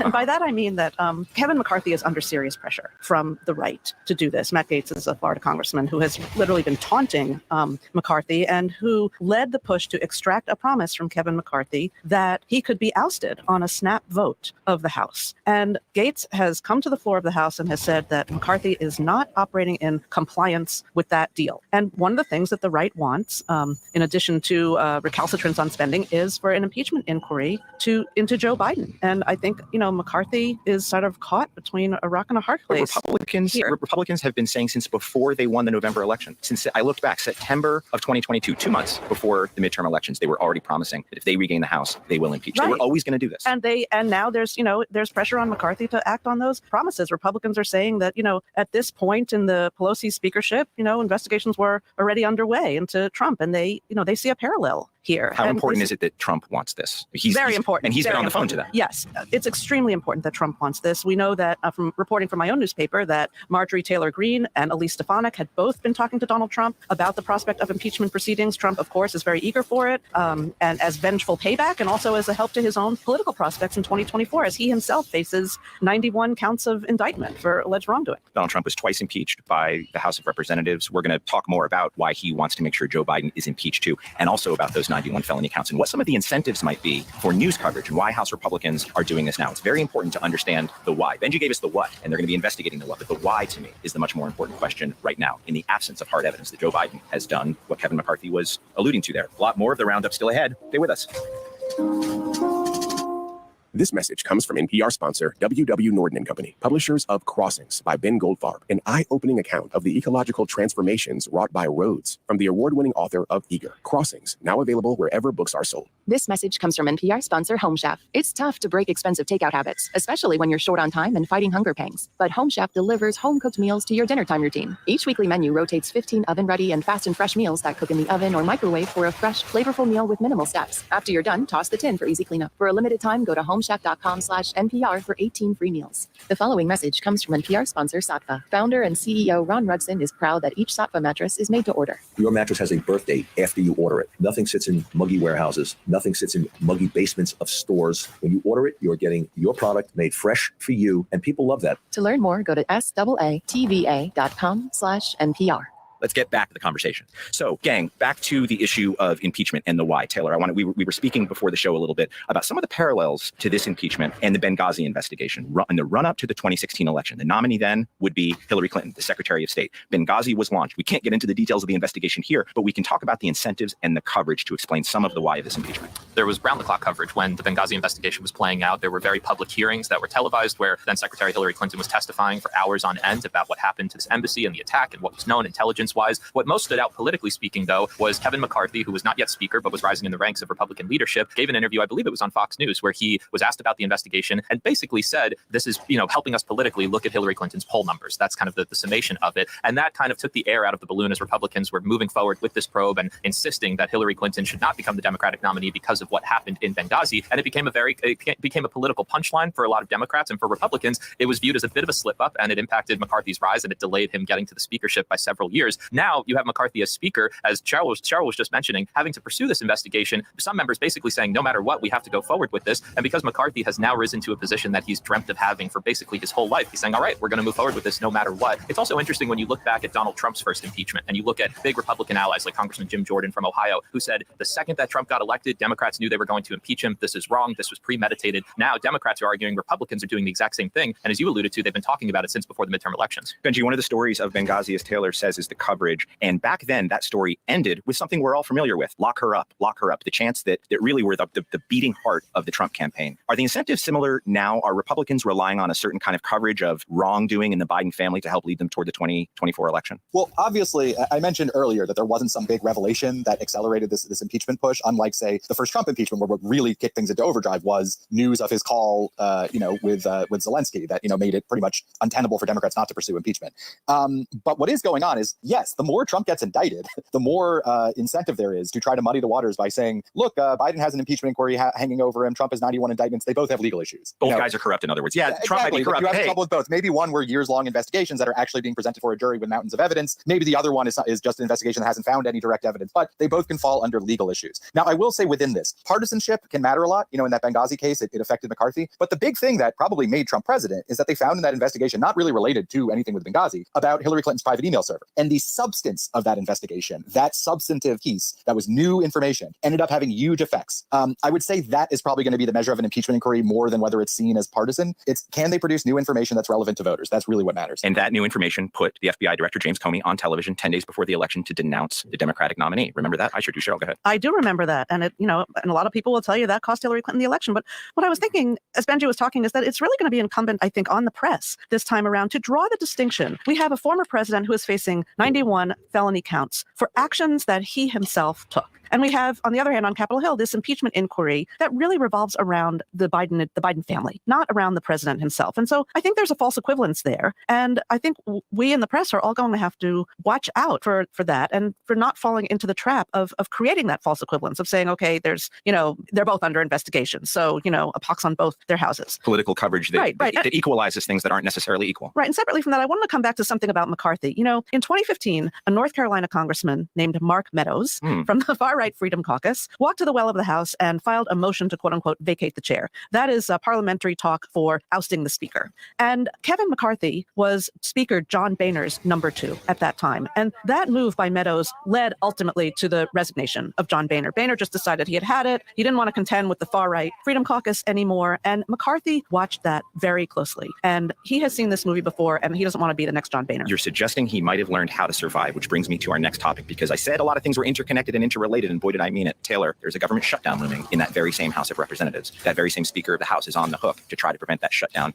Why did I just say that? Why is the impeachment of Joe Biden connected to this government shutdown that's looming, and how close are they to actually shutting down? Well, we have 2 weeks until the government, they either have to pass what's called a continuing resolution, a short-term funding bill to keep the doors open and allow negotiations to continue, or they can try to plan something a bit longer term, but that's looking more and more unlikely. The reason it's all connected has to do, and this is why the House of Representatives is so interesting. You have 435 members, but especially from the press perspective, we're usually focused on maybe 10 or a dozen who are kind of the rabble-rousers, and in this case, it's mostly members of the far-right conservative Freedom Caucus who have been holding McCarthy's feet to the fire. They are in many ways pumping fuel into the idea of a shutdown because they don't like funding deals. They don't want to continue support for Ukraine. But then there's also impeachment. And a lot of people thought, oh, McCarthy is going to move forward with this impeachment inquiry to quiet them down and say, hey, we'll pursue this while also hashing out a funding deal. We'll avoid a shutdown. We'll continue our investigation. Several of these members, though, came out this week for the 3 days that they were in session in Washington and said, yeah, the funding deal is a mess and we need to figure that out and a shutdown might happen. But impeachment is separate for us. And that was going to happen either way because it's such a crisis that needs to be figured out. But that's not going to quiet us down in terms of the funding debacle. So it's an interesting, dilemma for McCarthy because it doesn't seem like he could please them in any sense. And I spoke with a GOP member who was in their conference meeting on Thursday who said McCarthy was visibly frustrated. He brought up Congressman Matt Gaetz, who's threatening to file this motion to vacate the chair.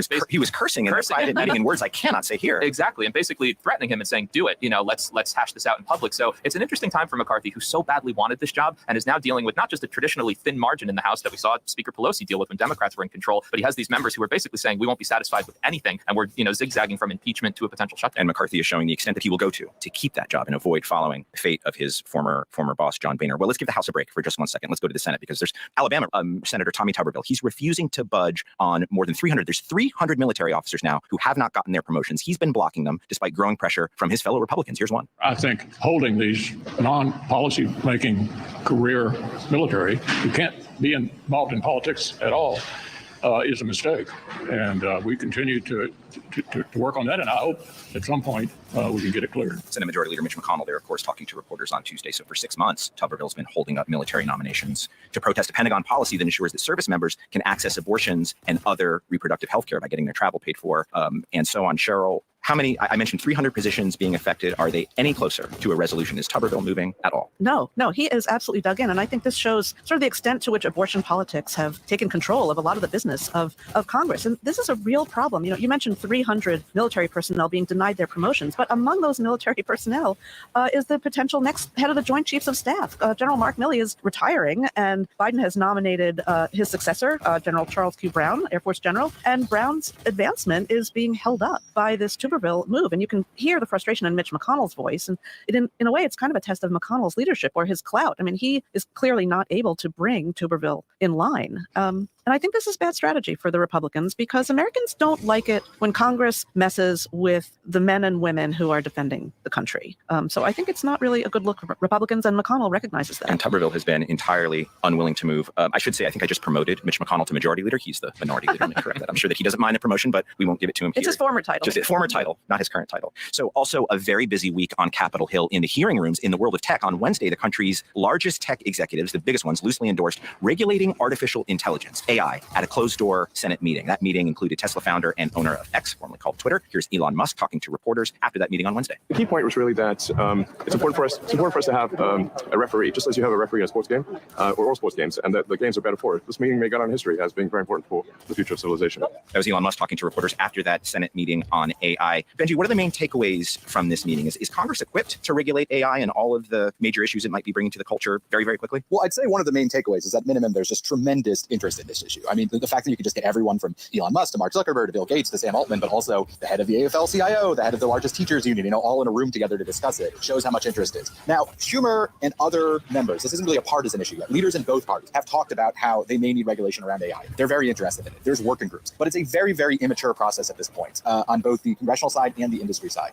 There's some general ideas in Congress about things you might want to try to regulate, misinformation, say, or consumer regulations about, knowing what goes into decisions that AI is influencing, or national security implications, having some kind of kill switch on AI or banning certain kinds of research. But it's still pretty vague. And on the industry side, they're still not sure about the implications of their own product. Our reporters, Kadia Goba and Reed Albergati, had a good story on how, when you ask folks like Elon Musk, what regulations do you want? They're often unsure because they're saying, we don't even know what the scene will look like in 3, 5, 10 years, what people will be using this technology for.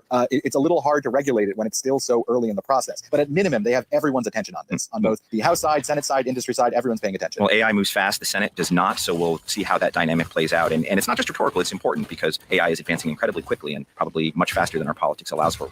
I want to return to the Senate just briefly because Senator Mitt Romney announced that he's leaving the Senate. He's retiring on Wednesday. Here's something he had to say. I've spent my last 25 years in public service of one kind or another. At the end of another term, I'd be in my mid-80s. Frankly, it's time for a new generation of leaders. They're the ones that need to make the decisions that will shape the world they will be living in. Mitt Romney announced he's not going to be seeking re-election in 2024. Now, I just want to make sure we get to this because there was an article that came out in The Atlantic tied to Romney's retirement by journalist McKay Coppins. Mitt Romney, in that article, says some extraordinary and astonishing things. He says that he now pays $5,000 a day for his personal security because he voted to impeach and is a critic of Donald Trump. He said he's had personal conversations with members of Congress in both houses, Republicans, who say, I wanted to vote for impeachment. I didn't because I feared for my safety and the safety of my family. Yeah, it's a stark reality for members of Congress right now, especially over the last few years. We've seen the number of threats against lawmakers rise. Capitol Police is understaffed, is still recouping from the January 6th attack on the Capitol and is trying to figure out how to go about this moving forward. I also think of former Ohio Congressman Anthony Gonzalez, who was a kind of rising star in Republican politics, one of the 10 House members who voted to impeach Donald Trump. He decided to leave office because, in part, due to threats to his family. He remembered arriving back home in Cleveland and having state troopers greet him at the gate to escort him and his family home. Romney is very wealthy and is able to afford that, and it was acknowledged in McKay Coppins' great piece, but it's a stark reality right now. A stark reality for Republican members of Congress, by the way, again, who are dissenting against the MAGA wing of their party, ousted and having to hire security to protect their own families. I'd like us to think about that. We're going to head to a quick break, but before we do, this week's MTV Music Awards made history. Taylor Swift set the record for the most wins in one night. NSYNC gathered for a surprise reunion, just in time to present Taylor Swift with an award for Best Pop Song, and Peso Pluma became the first Música Mexicana star to perform on the VMA stage. He took the stage to deliver an electrifying performance of Lady Gaga on Tuesday night, which is what you're hearing right now. Stay with us. We've got a lot more of the news roundup still ahead. I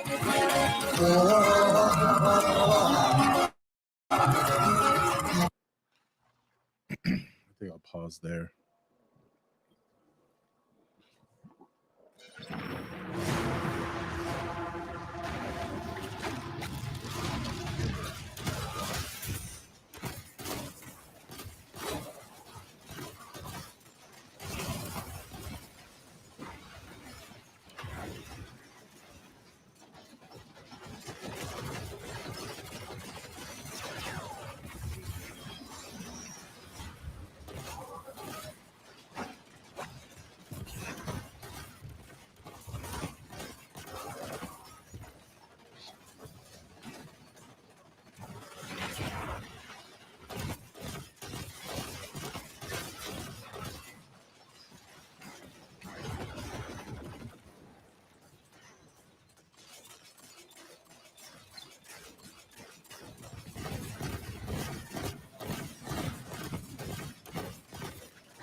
I'm gonna get something to eat before Devon's live stream. Especially on a movie like Europa.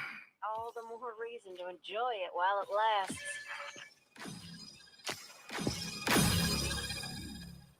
Let's see, what did I get? Check out the hand cannons. Still have advanced hand cannon. Glaive. Did I get the machine gun? No. All right. Let me see. I was getting bored with that podcast. Let's see.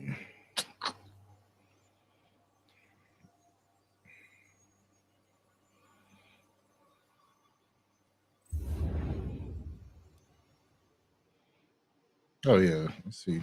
Or whatever it is. They have a lot more choice nowadays than they did when we were younger. And When we were better younger, choices, they only had, a couple of different things that were relatively sweet. Some of them were horrifying. Boone's Farm's terrible. That's not. I don't think I've ever had. That's Boone's not Farm. a good wine. It's just a really sweet, overly sweet wine. Mad Dog 2020 is the same thing. It's very, very sweet sort of wine. You drink it, you're gonna throw up and you're gonna get hung over like crazy from it. But I remember the Zimas, drinking a lot of these Zimas. They were like $20 a piece back in the day. They were Jesus expensive. Christ. And I wanted one when we went to the casino because you're at the casino. Yeah. And back then, I don't know how. I don't go to Vegas, so I don't know. And I certainly don't spend any time in a casino if I'm there. So the times I've been, I haven't hung out in the casino. I don't know if they still bring you drinks. I don't either. I like Vegas a lot. I don't go to casinos. But in any case, I wound up like there and being like, okay, well, they come by because you're playing roulette or whatever you're playing, and they would say, "Can I get you a drink?" And then you would order, but they didn't have anything like that. They really just had like 4 beers that you could order, and then maybe like a gin and tonic or something. And I wasn't drinking mixed drinks back then, so I would have never picked anything like that. So the whole time I was like, well, I guess I'll just buy a Zima because I didn't want the free Bud Light, or whatever. I didn't want the free Bud Light.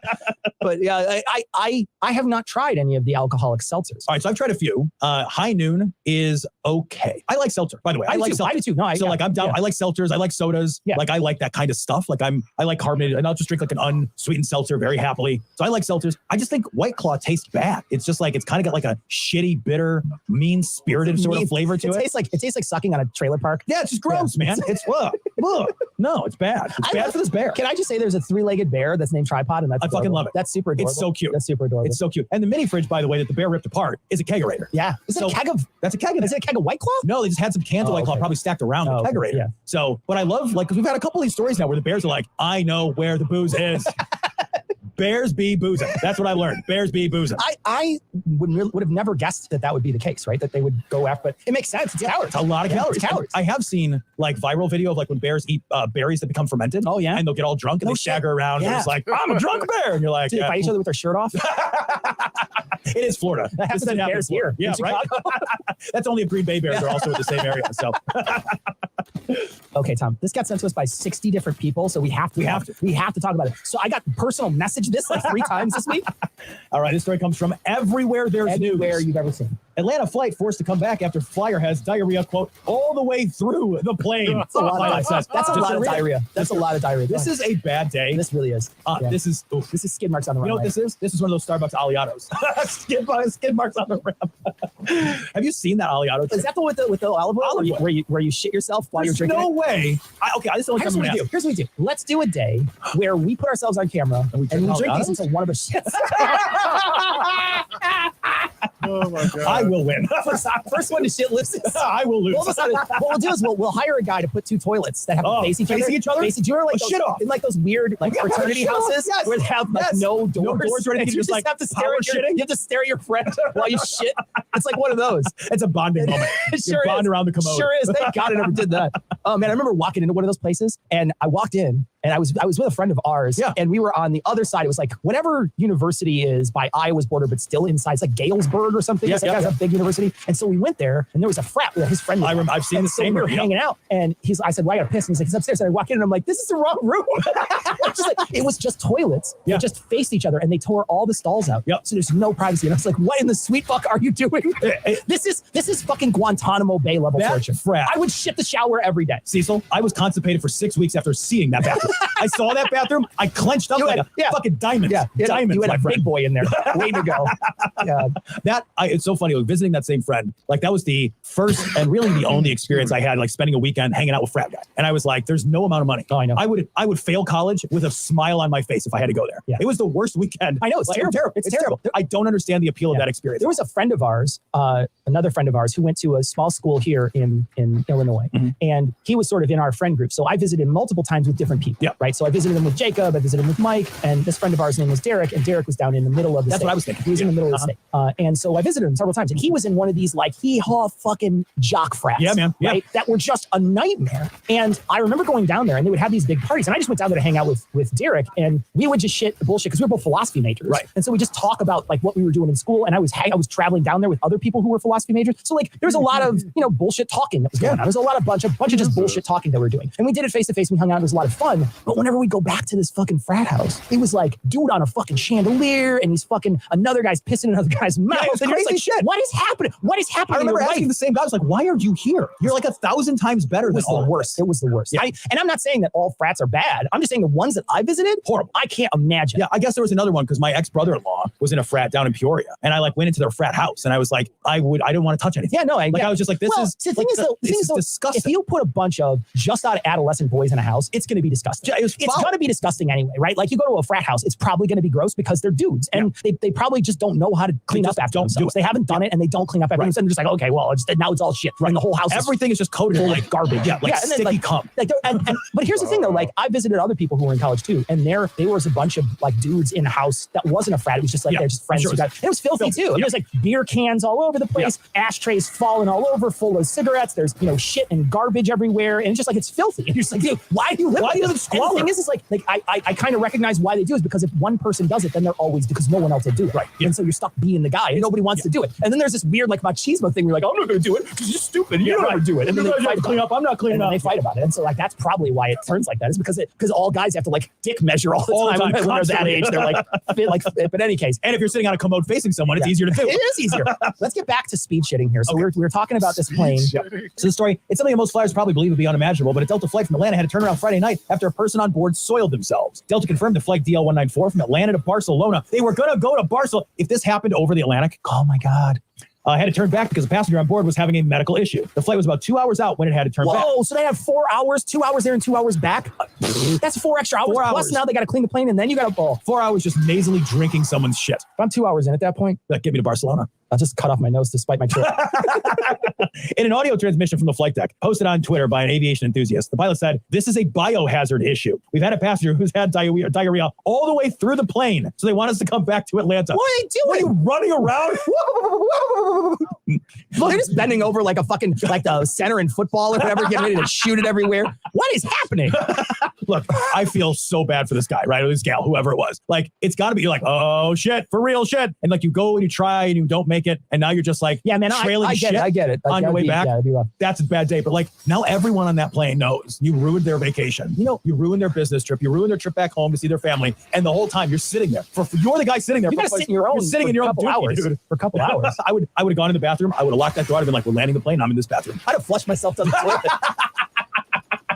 No, the thing is like when I fly, I don't drink liquids for 24 hours before I fly. Wait, what? I just don't. I'm kidding. I don't but like you go maybe, full camel. Maybe I certainly like if let's say I'm leaving at like 1 in the afternoon. By like 11, I don't drink anything else. I'm done drinking. For real, I don't drink anything because I hate having to get up on the plane to like fight my way across because I'm always smashed. Yeah. I'm always like, And in order to just get up and move, it's always a fucking hassle to be like, I got to get up. And then I normally, like when I'm at home, I just go to the bathroom all the time. So like I'm sitting there and I'm on my computer. I'm like, I kind of go to the bathroom. I just go to the bathroom. So I just don't have the sort of camel ability that I used to have, which was like I'd be at work and then you'd work for like 3 hours. You'd be like, I kind of had to pee 3 hours ago. I should probably go. Yeah, I forgot about that. Right. Yeah. But now I don't because I'm just like, oh, I'm at home. I can just walk over and go to the bathroom. And so I don't think about it. Right. And so when I travel, I'm always like now I'm stopping more often when I'm traveling for like 2 hours. I'll have to stop to go to the bathroom somewhere. And so my thought is like, I don't want to get up every hour and have to go to the bathroom like I do when I'm at home. Yeah. So I just don't drink. I like basically dehydrate myself when I go on a plane. And when they come around with the water, I'm like, yeah, I don't want anything. I'm just gonna be okay. And then I normally just put myself to sleep. So I'm just like, I'll just sleep through You got the fucking travel mallet. And so I'll just go to sleep. Yeah. But I genuinely don't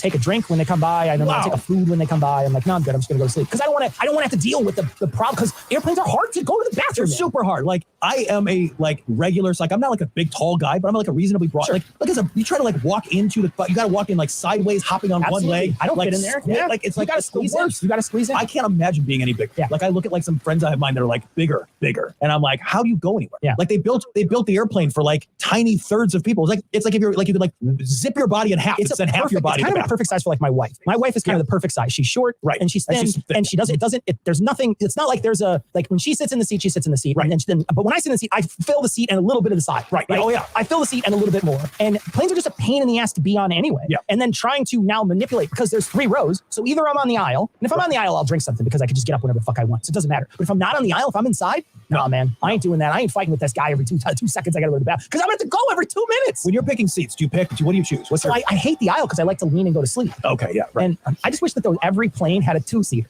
2-seaters on every, make them 2 across where there's like lanes or something or whatever. Instead of doing 3 seats with 1 lane, do 2 in the lane and 2 in the middle or something, and that would be better. 3 is a weird configuration because you're never traveling with a third person. I know. Like everybody's traveling with like either singles or couples. Couple singles or couples, yeah. You're very rarely 3 of you traveling. Yeah. Very, very rare is that the configuration that you're choosing. So like double makes sense just socially. Yeah. And triple, you're like, cool, man. I remember when you and I flew to QED. Yeah, flew to Manchester. And you had the window and I had the center. I had the middle. And then there was a lady on the outside. And like, in order to like not take up any room, I'd like pull my shoulders in and just like sit. Yeah. And like we got out and I was like, oh, and I stretched and both of my shoulders just locked up. Like I had like cramps in both of my shoulders. I had to totally all the time. God, it was horrible. It was terrible. That was such a rough flight. That was a genuinely rough flight. Those were tough flights. Yeah. There's also a strategy that single travelers do to pick like the middle seat in different places so that no one picks around them. That's smart. But planes are always full, so people do, and then they want to trade with them, so then they get their choice of which seat they want, or like how they feel the other day. So there's like a strategy to being a single traveler to like pick that middle seat. But what if like you're between a couple that don't like each other? What happens then? What do? You just got to deal with it. In the statement from Delta, a spokesperson said, our teams worked as quickly and safely as possible to thoroughly clean the airplane to get our customers to their final destination. We sincerely apologize to our customers for the delay and inconvenience to their travel plans. The flight ended up being delayed about 8 hours before taking off again for Barcelona. 8 hours, Cecil. This was the person though? No, it's a different picture. I don't know why that picture's there. It's related news. Like it makes you think that they had to carry this person off. This person hurt their neck shitting? I was like, what? Probably somebody that slipped and fell. I was like, whoa, no. But yeah, I couldn't imagine being on this flight. But I really genuinely feel like if this is you just got to walk into the distance. I know. Like, I wouldn't get on the flight. I'd be like, oh no, I'd be like, no, I'm going home. I'm going to rent a car and shit in that.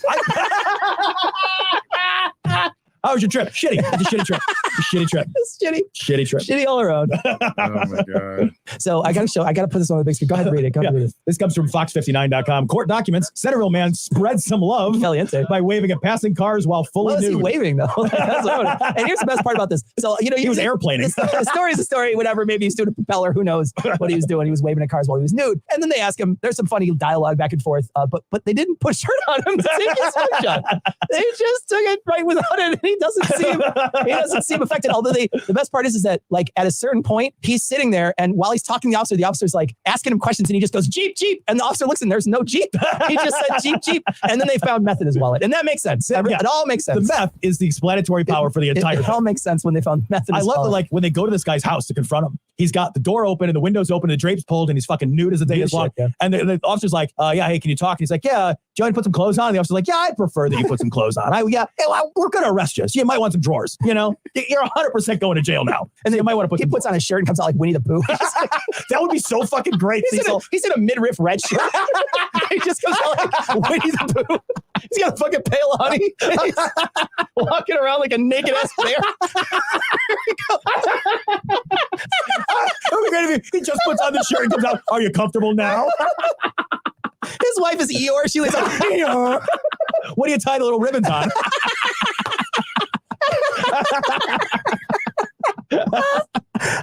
This guy had a good day. Okay, so this one again was so much for the big screen today. This is something else. This is Haley sent me this one. This story comes from WZZM 13. 13 is on your side, by the way. Police stopped Nebraska man for bucking the law with a bull riding shotgun in his car. Guys, if you're just listening to the show, you got to go to the show notes. You got to go to the show notes. This guy's got like a Ford Taurus. He's got like a 97 Ford Taurus. Like that's what it looks like, right? This is like Taurus the bull. I didn't even think of that. It is. Ford Taurus. Please be a Ford Taurus.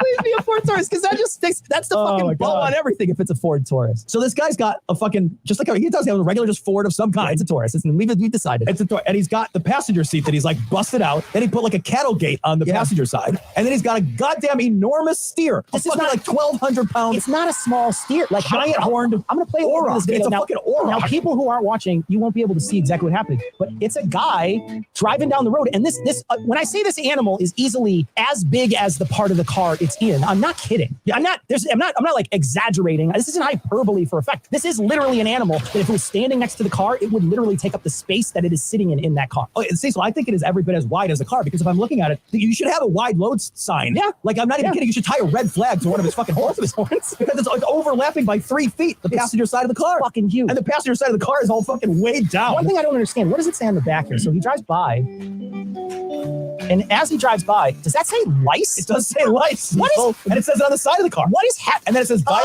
police. It's an old police car. So it's a Ford Crown Vic. So he took it off. It just made it say lice. Say lice instead of police. That's kind of hilarious. That's not better. It's more accurate. They're both fucking pests. Oh, his license plate says boy and dog, but he doesn't have a dog. He's got a 1,200-pound steer. Well, and the named Howdy Doody, by the way. And this fucking animal is huge, and its horns are enormous. Enormous. And on the front of the car, he has a set of horns. And I wonder if he's trying to send a message to the bull. He's seriously got a set of horns that are of a cow on the front, and then there's this giant horned animal that's sort of looking at him nervously. So, like, I want to read some of this stuff from this article directly. Videos of Lee Meyer driving Howdy Doody around can be found online from 2017 to 2019. Rhonda Meyer told US 92 that, quote, Lee thinks he's a movie star after the video of his traffic stop went viral, but that he's also a little shy. Meyer said Howdy Doody is like a member of the family now, but she wasn't always wild about how much money her husband spent on the bull over the years. The amount of money he spent on this whole darn project between the car and the bull, I could have had myself a brand new kitchen. It's literally just to drive a bull around? Just to bullshit around.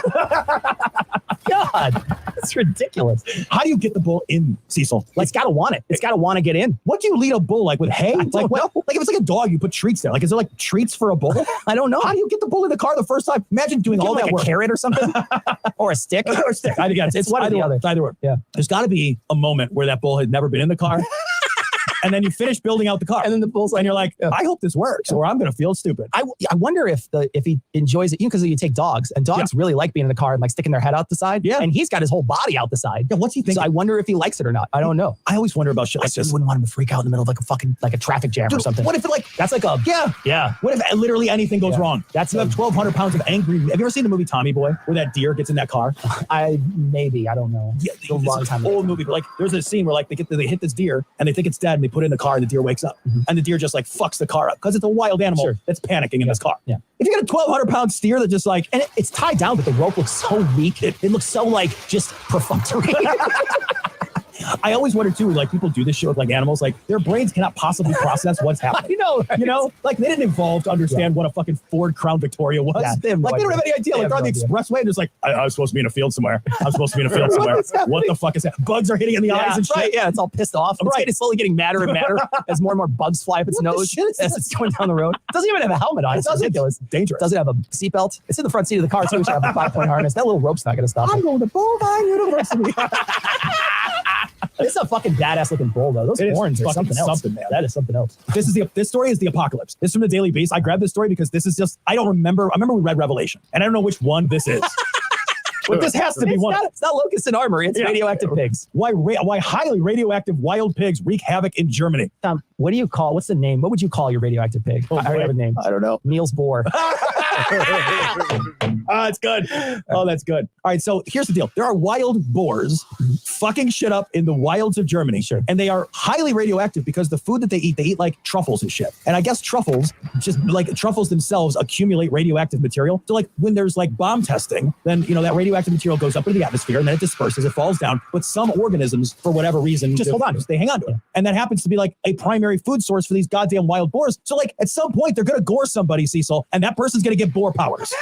That's how this works. We're going to be watching Across the Boroverse movies. 100%. What is your power? Like you just create a bunch of kids? Like what's your power? You root around in garbage? Like we're just awesome at finding truffles, which make you radioactive. To be honest, though, that's not a bad power. I didn't realize truffles now. I had no idea that that's what happens with truffles. It didn't occur. I never heard that before. And so I wonder if eating truffles is even good for you. Yeah, I seriously, I read this and I was like, do they inordinately eat? I mean, granted, when you order truffles in a restaurant, you're eating almost. You're getting the tiniest wafer thin bit of truffle. They're shaving it. There's a specific machine made for, it's like a mandolin, but made for truffles to be as thin as possible. Right? It's a specific. You're getting micron level truffles. Yeah, you're getting, it's like a fucking scalpel in there, surgical steel to try to cut it as thin as possible. Because it's overpowering. It's an overpowering. Too much truffles immediately. It's terrible, but it's an overpowering type of food, and it's also exceedingly expensive. So they don't want to give you a lot. You also don't need a lot, right? And so they can charge you a lot for a little, and they're going to do it. And so they'll give you the tiniest little bit of wafer thin truffle, and you'll get it on your plate or in your oils or whatever it is. So maybe it's that we just don't take a bite out of truffles. Maybe it's that we just it's like fucking Goldschlager, where you drank some gold, but it's the tiniest. It's such a tiny amount of gold. It's fucking infinitesimal. But like these pigs are walking around like eating X-ray machines. Yeah, like those guys who found that fucking MRI machine in Brazil or whatever. Sort of running around. What's that was rolling in the cesium or whatever. What was they're like painting themselves. What was the name of that? It was the G, didn't it? The Guyana experiment or whatever it was. Guyana.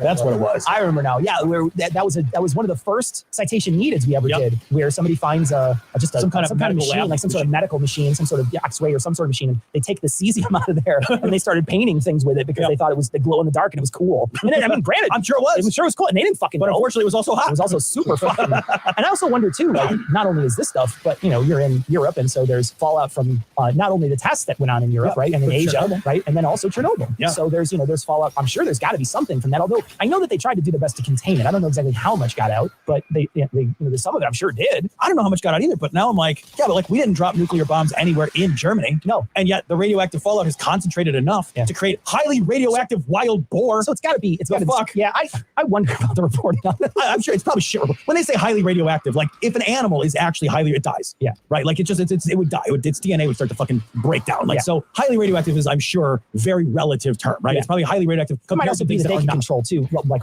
get more of it than we can or something. So there's a possibility very possible. Too. But you just don't know how much is out there. But I don't know, and I will look up to see if it is concentrated in truffle now, because I don't know if that's the case. Like that's an interesting. I want to eat a PET scan or whatever. Like fuck that. Eat a truffle and it's just like showing your skeleton from the inside. We're gonna get banned from YouTube because they think we're talking this is medical misinformation now. Okay, well, all right. So we had fun this week. It's late. We got the giggles, but we're gonna have a regular show on Monday and then a live stream this next Thursday. So the 21st, it's the 14th today. The 21st, come back next Thursday, 9 p.m. Central. You can come hang out with us. We're gonna be doing a fun show that'll be live, and we'll have people there that we're interacting with. Last time we had a great time talking to chat. We hadn't talked to chat in a long time, so we're gonna talk to chat and hang out. So come hang out with us and enjoy the evening. This upcoming Thursday, the 21st, 9 p.m. Central. Facebook and I think it's Facebook. I don't know. Actually, it might not be Facebook anymore. It definitely is YouTube and Twitch, though. I know that for sure. So come to those places and we'll be able to hang out with us. All right, that's going to wrap it up for this week. We're going to leave you like we always do with the Skeptic Scoop. Credulity is not a virtue. It's fortune cookie cutter, mommy issue, hypno Babylon bullshit. Couched in scientician, double bubble, toil and trouble, pseudo quasi alternative, acupunctuating, pressurized, stereogram, pyramidal, free energy healing, watered downward spiral, brain deadpan, sales pitch, late night info docutainment. Leo, Pisces, cancer cures, detox, reflex, foot massage, death and towers, tarot cards, psychic healing, crystal balls, Bigfoot, Yeti, aliens, churches, mosques and synagogues, temples, dragons, giant worms, Atlantis, dolphins, truthers, birthers, witches, wizards, vaccine nuts, shaman healers, evangelists, conspiracy, doublespeak, stigmata, nonsense. Expose your signs. Thrust your hands, bloody, evidential, conclusive. Doubt even this.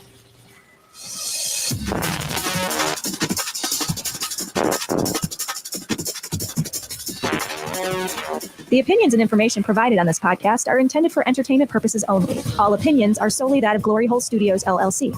Cognitive Dissonance makes no representations as to accuracy, completeness, currentness, suitability, or validity of any information, and will not be liable for any errors, damages, or butthurt arising from consumption. All information is provided on an as-is basis. No refunds. Produced in association with the local Dairy Council and viewers like you.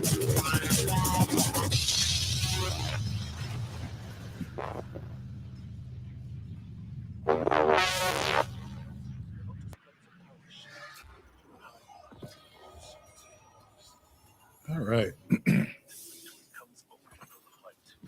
Happy to send the message, Commander. Excellent work. Return to the tower. I think I'm gonna end my stream on that note. I got to 4,000 flawless strikes today. That was pretty cool. I was trying to get there before final shape. Truth be told, I could probably get to 5,000. But yeah, I'm not gonna push it. I just like making strikes a little more interesting. Because I like playing the game, but then when it gets too difficult, it's not relaxing anymore. So that's really what it is about. It's too easy for the most part for strikes without limiting myself in that way. But yeah, and also just the ability spam is just fun. Now, like on that one, obviously always having your grenade up is great. But even so, that's not really what makes that broken. It's just the constantly having orbs up, I think. But yeah, having your grenade up all the time it's pretty good. Let me see what I had on there. And I guess yeah, grenade energy gives you class energy with that fragment. So and suspend is still strong. I don't think I was using the one that makes it last longer. Yeah, that was kind of dumb. I should have been using this instead. But let's get you back out there. I guess previously I was probably on melee, which makes more sense, right? But I wasn't using any strand weapons. So this perk high ground is fascinating to me. And I could keep this. It's got good handling with surplus, handling masterwork, arrowhead break gives you handling, and high ground or incandescent with wild card. I don't know how that one goes, but let me clear out my postmaster some. Could we begin then? We are going to be doing a live stream on the main Mail Media Mind site at 5. Devon is hosting. I'll be helping him connect, pressing all the buttons, but it's his show and he does a great job. I love the topics that he and his guests come up with. It's always, around movies, nerd culture, but like it's sometimes deeper than that. Like what is nostalgia? Like, does nostalgia kind of cheapen art? That sort of discussions. I think it can get deep pretty quick. Like, what is it? Are we being manipulated by nostalgia? You know what I mean? Like, just to make money. What's the definition of a cash grab? What are the sort of expectations that we have of our media? Like, are we in some sense perpetuating crappy IP, by consuming it? Pretty good questions. Things like that often get asked. And I will be there at 5. And I appreciate you joining me for the M3 Live, M3 Gaming. I will catch you in the next one. Peace.